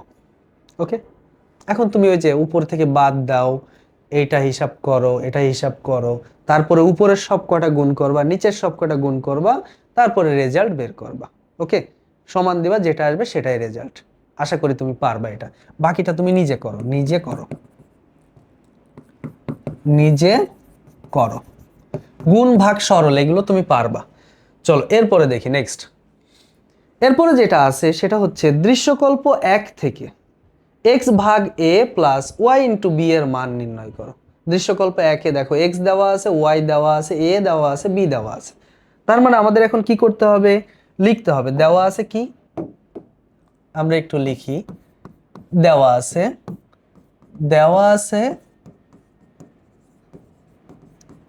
কি দেওয়া আছে বলো তো? x সমান কত? x সমান 2.42 পৌনঃপুনিক। x সমান 2.42, শুধু 2 এর উপর পৌনঃপুনিক। ওকে, তারপরে কি আছে? a সমান কত? a সমান হচ্ছে, আচ্ছা ওয়াইটাও লিখে ফেলে একবারে। y সমান কত? y সমান হচ্ছে 4.08 পৌনঃপুনিক, 4.08, 2টার উপরেই পৌনঃপুনিক। a সমান কি আছে? a সমান আছে হচ্ছে 11 ইন্টিজার বা 11 সমস্ত 10/9, 10/9। এই তো, এটাকে আমরা একটু স্বাভাবিক ভগ্নাংশে প্রকাশ করে ফেলি। আচ্ছা এখানে করা লাগবে না, এটা এরকমই থাক। এবার b সমান কি আছে? 24.75, b সমান আছে 24.75। সব মান লিখলাম। এখন কি বের করতে হবে? এখন x ভাগ a লিখলাম। এরপরে plus Y into B, Y into B. এখন মান বসায় দাও। এক্স মানে কি বলো? এক্স মানে কি? এক্স মানে হচ্ছে 2.42, শুধু 2 এর উপর পৌনঃপুনিক, শুধু 2 এর উপর পৌনঃপুনিক, ভাগ এ মানে হচ্ছে 11 ইন্টিজার বা 11 সমস্ত 10/9, ওকে, প্লাস ওয়াই সমান কি? ওয়াই সমান হচ্ছে 4.08, দুইটার উপরেই পৌনঃপুনিক। এরপরে কি আছে? এরপরে আছে কি?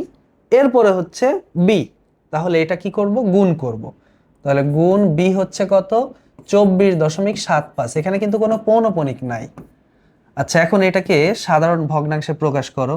242 মাইনাস 24, নিচে কত হবে? 9 ভাগ 9 11 99, তার সাথে 10 যোগ করলে 109, আর নিচে কত? 9, ওকে, যোগ এখানে 408, সেখান থেকে বাদ যাবে 4, থাকবে কত? 9 এই যে দুইটার উপর পৌনঃপুনিক, তাই দুইটা 9, ইন্টু এটা তো সাধারণ ভগ্নাংশে প্রকাশ করা সহজ।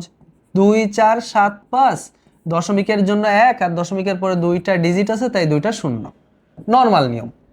এখন এটা হিসাব করে ফেলো। উপরে কত থাকে? উপরে কত থাকে? 4 আছে, কত হলে 12 হয়? 8 হলে, হাতে 1।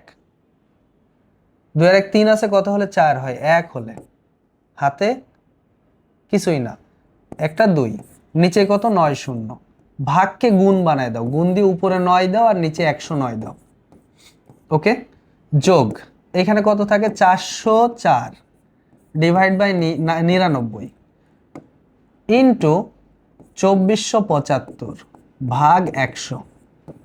আচ্ছা, এখন কাটাকাটি করো। 9 দিয়ে 90 রে কাটলে 10, আর 109 দিয়ে 218 রে কাটা যায়, দুইবার যায়। 109 দুগুণ 218, দুইবার যায়। 2 দিয়ে আবার 10 রে কাটা যায়, কত হয়? 5 হয়। আর এখানে এখানে কি কাটাকাটি হয়? দেখো তো, 2475কে 99 দিয়ে ভাগ করলে কত হয়? 2475, 2475 ভাগ 2475 ভাগ 99 কত হয়? 25 হয়। এটা দিয়ে এটারে কাটা যায়, 25 হয়, 25। 25 দিয়ে 100 রে কাটলে 4 হয়, 4 দিয়ে 404 রে কাটলে 101 হয়। তার মানে থাকলো কত? থাকলো হচ্ছে এখানে উপরে কিছু নাই, মানে 1। তাহলে 1/5, 1/5 প্লাস কত? 101, 101। এটা ক্যালকুলেটারে বা এমনি যোগ করে দাও, এটা যোগ করলে রেজাল্ট চলে আসবে। 1/5, 1/5 প্লাস কত? প্লাস 101 সমান দিলে আসছে কত? 506/6। এটাকে ডেসিমেলে নিলে 101.2, 101.2, এটাই আনসার। ওকে, এই হচ্ছে আমাদের সরল বা এই একটা শর্ট কোশ্চেনে আসছে, ধরো এরকম তুমি এইভাবে সলভ করে ফেলবা। এগুলো একদম সহজ এবং টেস্টি, এবং তোমার পারা উচিত, এগুলো পারা উচিত। তোমাদের ক্ষেত্রে কি কাহিনী হয় জানো? তোমরা তো মানে লেস ইম্পর্টেন্ট চ্যাপ্টারগুলোকে একেবারেই নেগলেক্ট করো, বাদ দিয়ে যাও।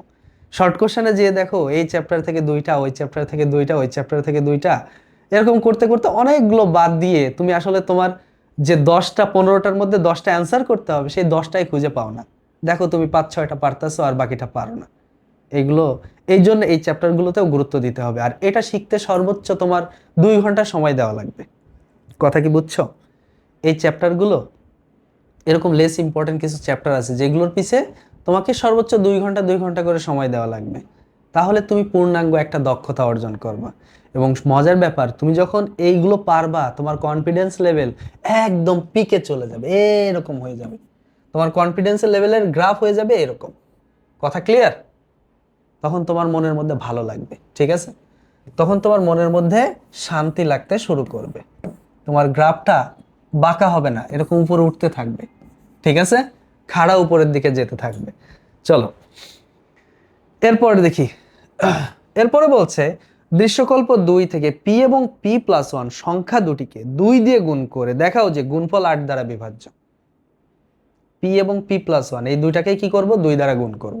করার পরে সে তাদের গুণফল আবার 8 দ্বারা বিভাজ্য, সেটা আমরা যাচাই করব।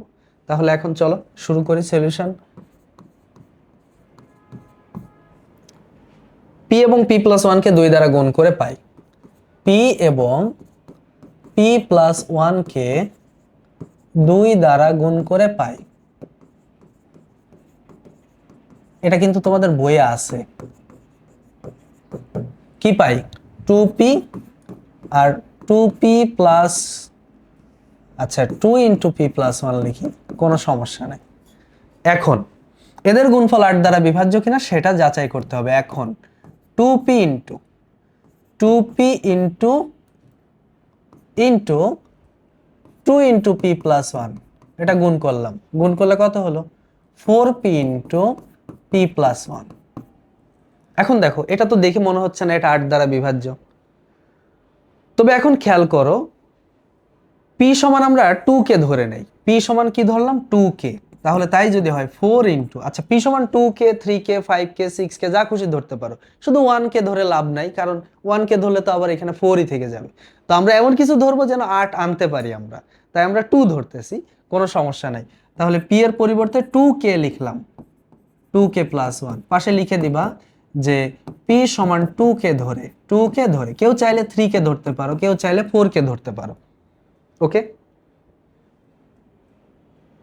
না 3 কে ধরলে আবার একটু ঝামেলা হয়ে যাবে, 3 কে ধরলে 8 দ্বারা বিভাজ্য হবে না, দ্বিগুণ দিয়ে ধরো তুমি, মানে জোড় সংখ্যায় ধরো। কারণ 2 কে কেন ধরতেছি, কারণ 2 দিয়ে ভাগ করা যায় এটাকে, ঠিক আছে, জোড় সংখ্যার কাহিনী আছে না, আমি কিছুক্ষণ আগে বললাম না, যেই সংখ্যাকে 2 দ্বারা ভাগ করা যায় সেটাই জোড় সংখ্যা।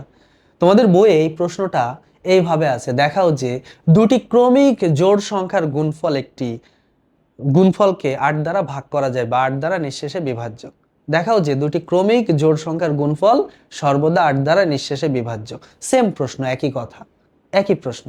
তো যাই হোক, আমরা এখানে গুণ করে পাচ্ছি কত 8k ইন্টু 2k প্লাস 1, তার মানে আমরা বলতে পারি যা 8 দ্বারা বিভাজ্য, যা কত দ্বারা বিভাজ্য, যা 8 দ্বারা বিভাজ্য। তাহলে আমরা বলতে পারি কি, আমাদের এটা দেখানো হলো, শোড।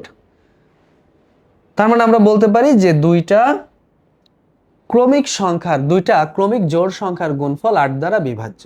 বইয়ের প্রশ্নটা যদি আসে তাহলে লাস্টে ওইটা লিখে দিব, যেহেতু এইটা আসছে আমরা ডিরেক্টলি এখানে কি দিব, শোড।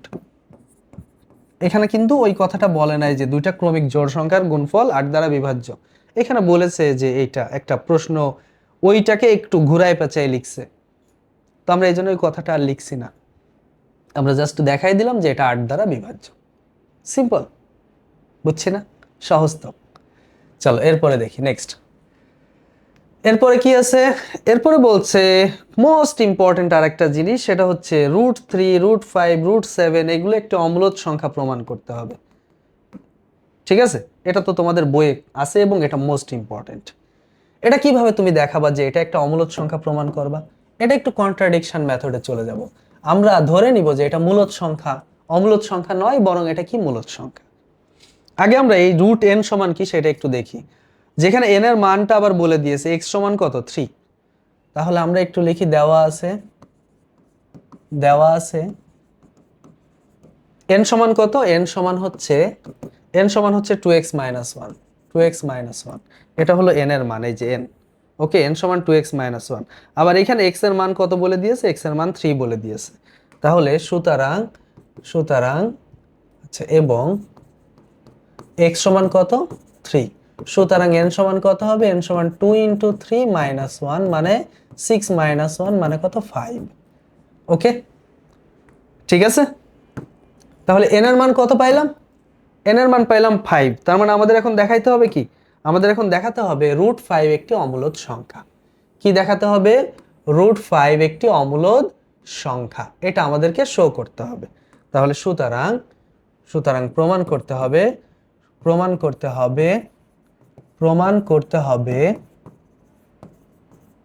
কি প্রমাণ করতে হবে, √n বা √5 একটি অমূলদ সংখ্যা, একটি অমূলদ সংখ্যা, এটা প্রমাণ করতে হবে এখন। তো এখন প্রমাণ শুরু করলাম আমরা। প্রমাণে আমরা কি করতে পারি, ধরে নিব যে শুরুতেই যে √5 অমূলদ নয়, এটা একটা মূলদ সংখ্যা। তার মানে কি, এটাকে ভগ্নাংশ আকারে লেখা যাবে, মানে p/q আকারে লেখা যাবে, যাবে না, অবশ্যই যাবে। তাহলে আমরা এক কাজ করব, শুরুতে আমরা ধরলাম যে মনে করি √5 অমূলদ সংখ্যা নয়,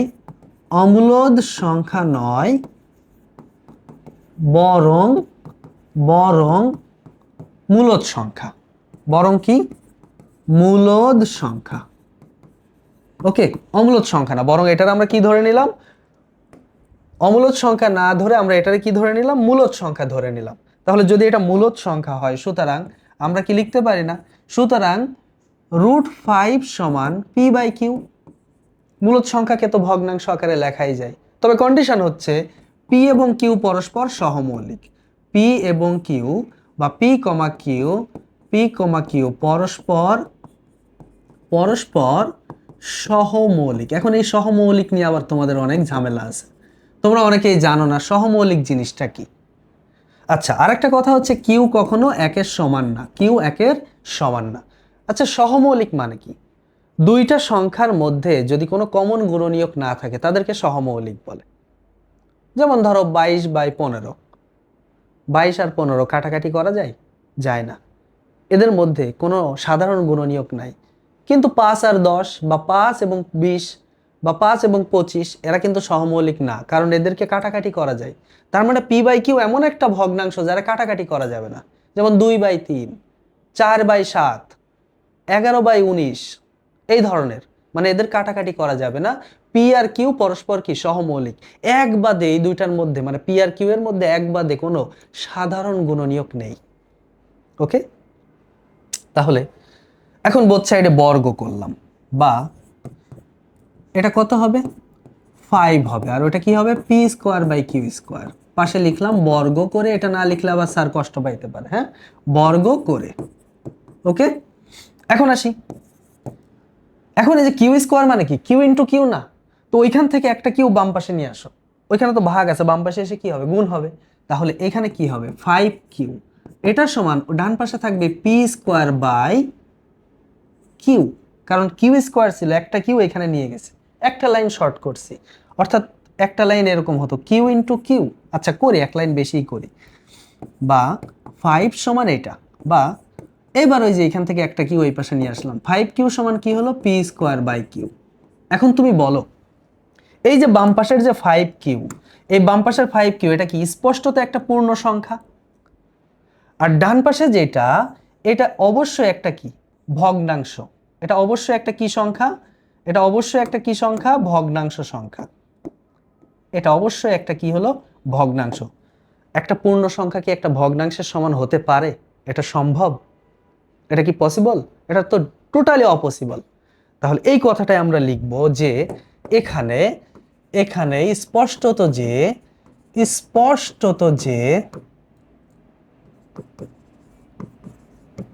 5q একটি পূর্ণ সংখ্যা, 5q একটি পূর্ণ সংখ্যা,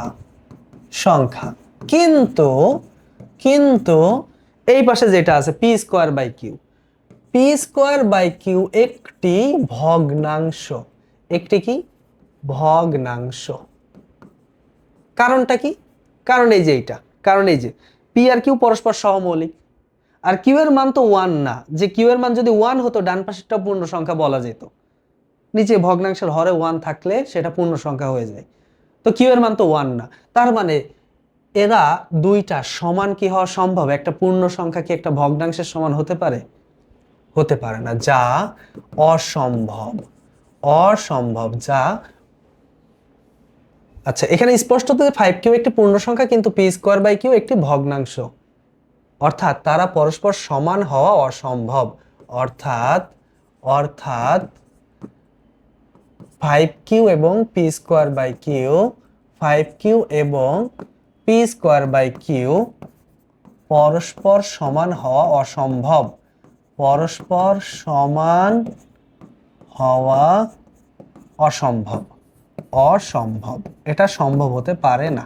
ওকে, তার মানে কি, সুতরাং 5q is not equals to p²/q, এটা যদি এটার সমান না হয় তার মানে কি, সুতরাং √5 is not equals to p/q, আর √5 যদি p/q না হয় তাহলে এটা নিশ্চিত অমূলদ সংখ্যা হবে, যেহেতু ভগ্নাংশ আকারে লেখা যাচ্ছে না, তাহলে এটা কি হবে, অমূলদ সংখ্যা।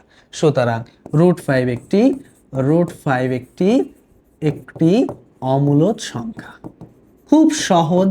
খুব সহজ এবং খুবই মজার, শুধু একটু বুঝে করতে হবে। একটু বুঝে মনে রাখতে হবে। এই পদ্ধতিতে তুমি সবগুলো প্রমাণ করতে পারবা। √7, √9, √10, √11, √13, √10 সব এই পদ্ধতিতে প্রমাণ করবা, সব এই পদ্ধতিতে প্রমাণ করা সম্ভব।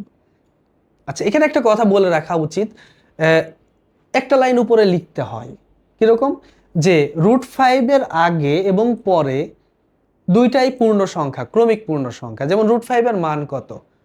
√5 এর মান 2 পয়েন্ট সামথিং, তাহলে তার আগের পূর্ণ সংখ্যা কত? 2, পরের পূর্ণ সংখ্যা 3।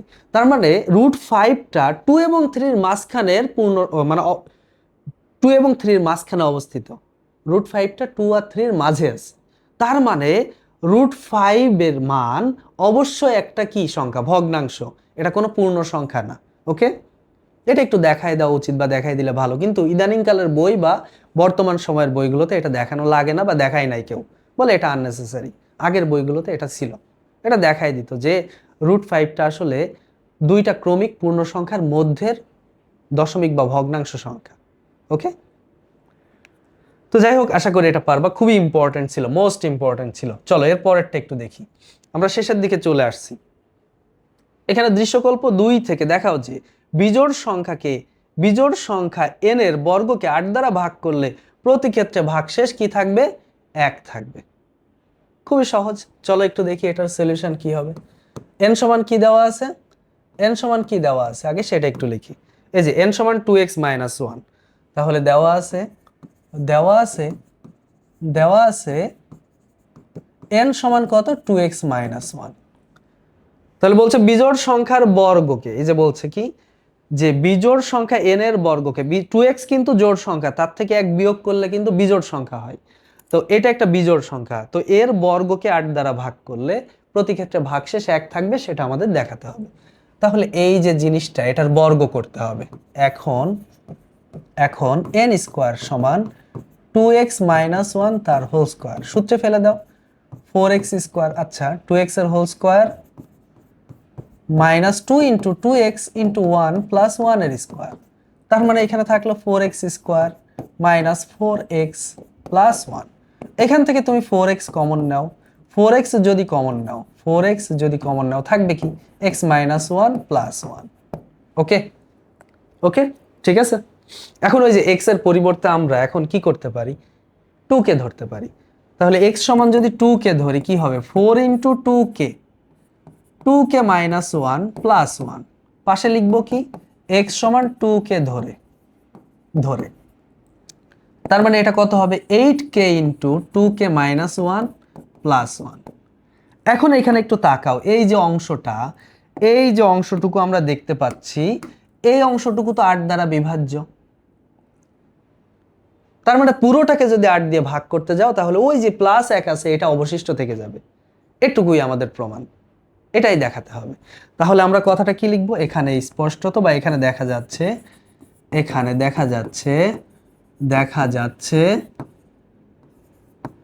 8k × 2k - 1 8 দ্বারা বিভাজ্য, 8 দ্বারা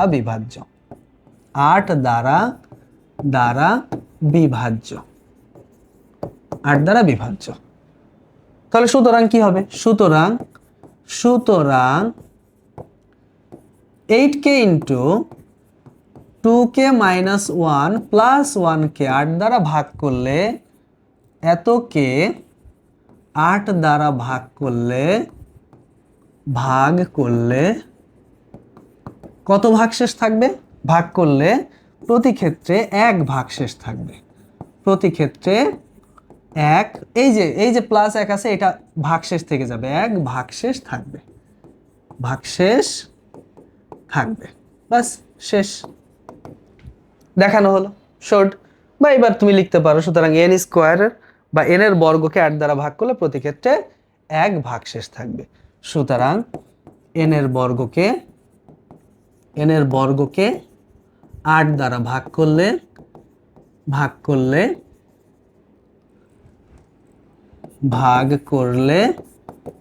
1 ভাগশেষ থাকবে। বাস, শেষ, প্রমাণ ডান, প্রমাণিত। বুঝছো? এই হলো কাহিনী। একদম সহজ। আমি তোমাদের এইখানে যে কয়টা টাইপ ছিল সব কয়টা টাইপ ক্যাপচার করে দিয়েছি। তোমরা যদি এই ক্লাসটা মনোযোগ সহকারে করো, অন্তত চ্যাপ্টার 1 নিয়ে আর কোনো ঝামেলা করতে হবে না। এটা কয় ঘন্টার ক্লাস হবে? 2 ঘন্টা হয়তো বা 2 ঘন্টার কাছাকাছি অলমোস্ট।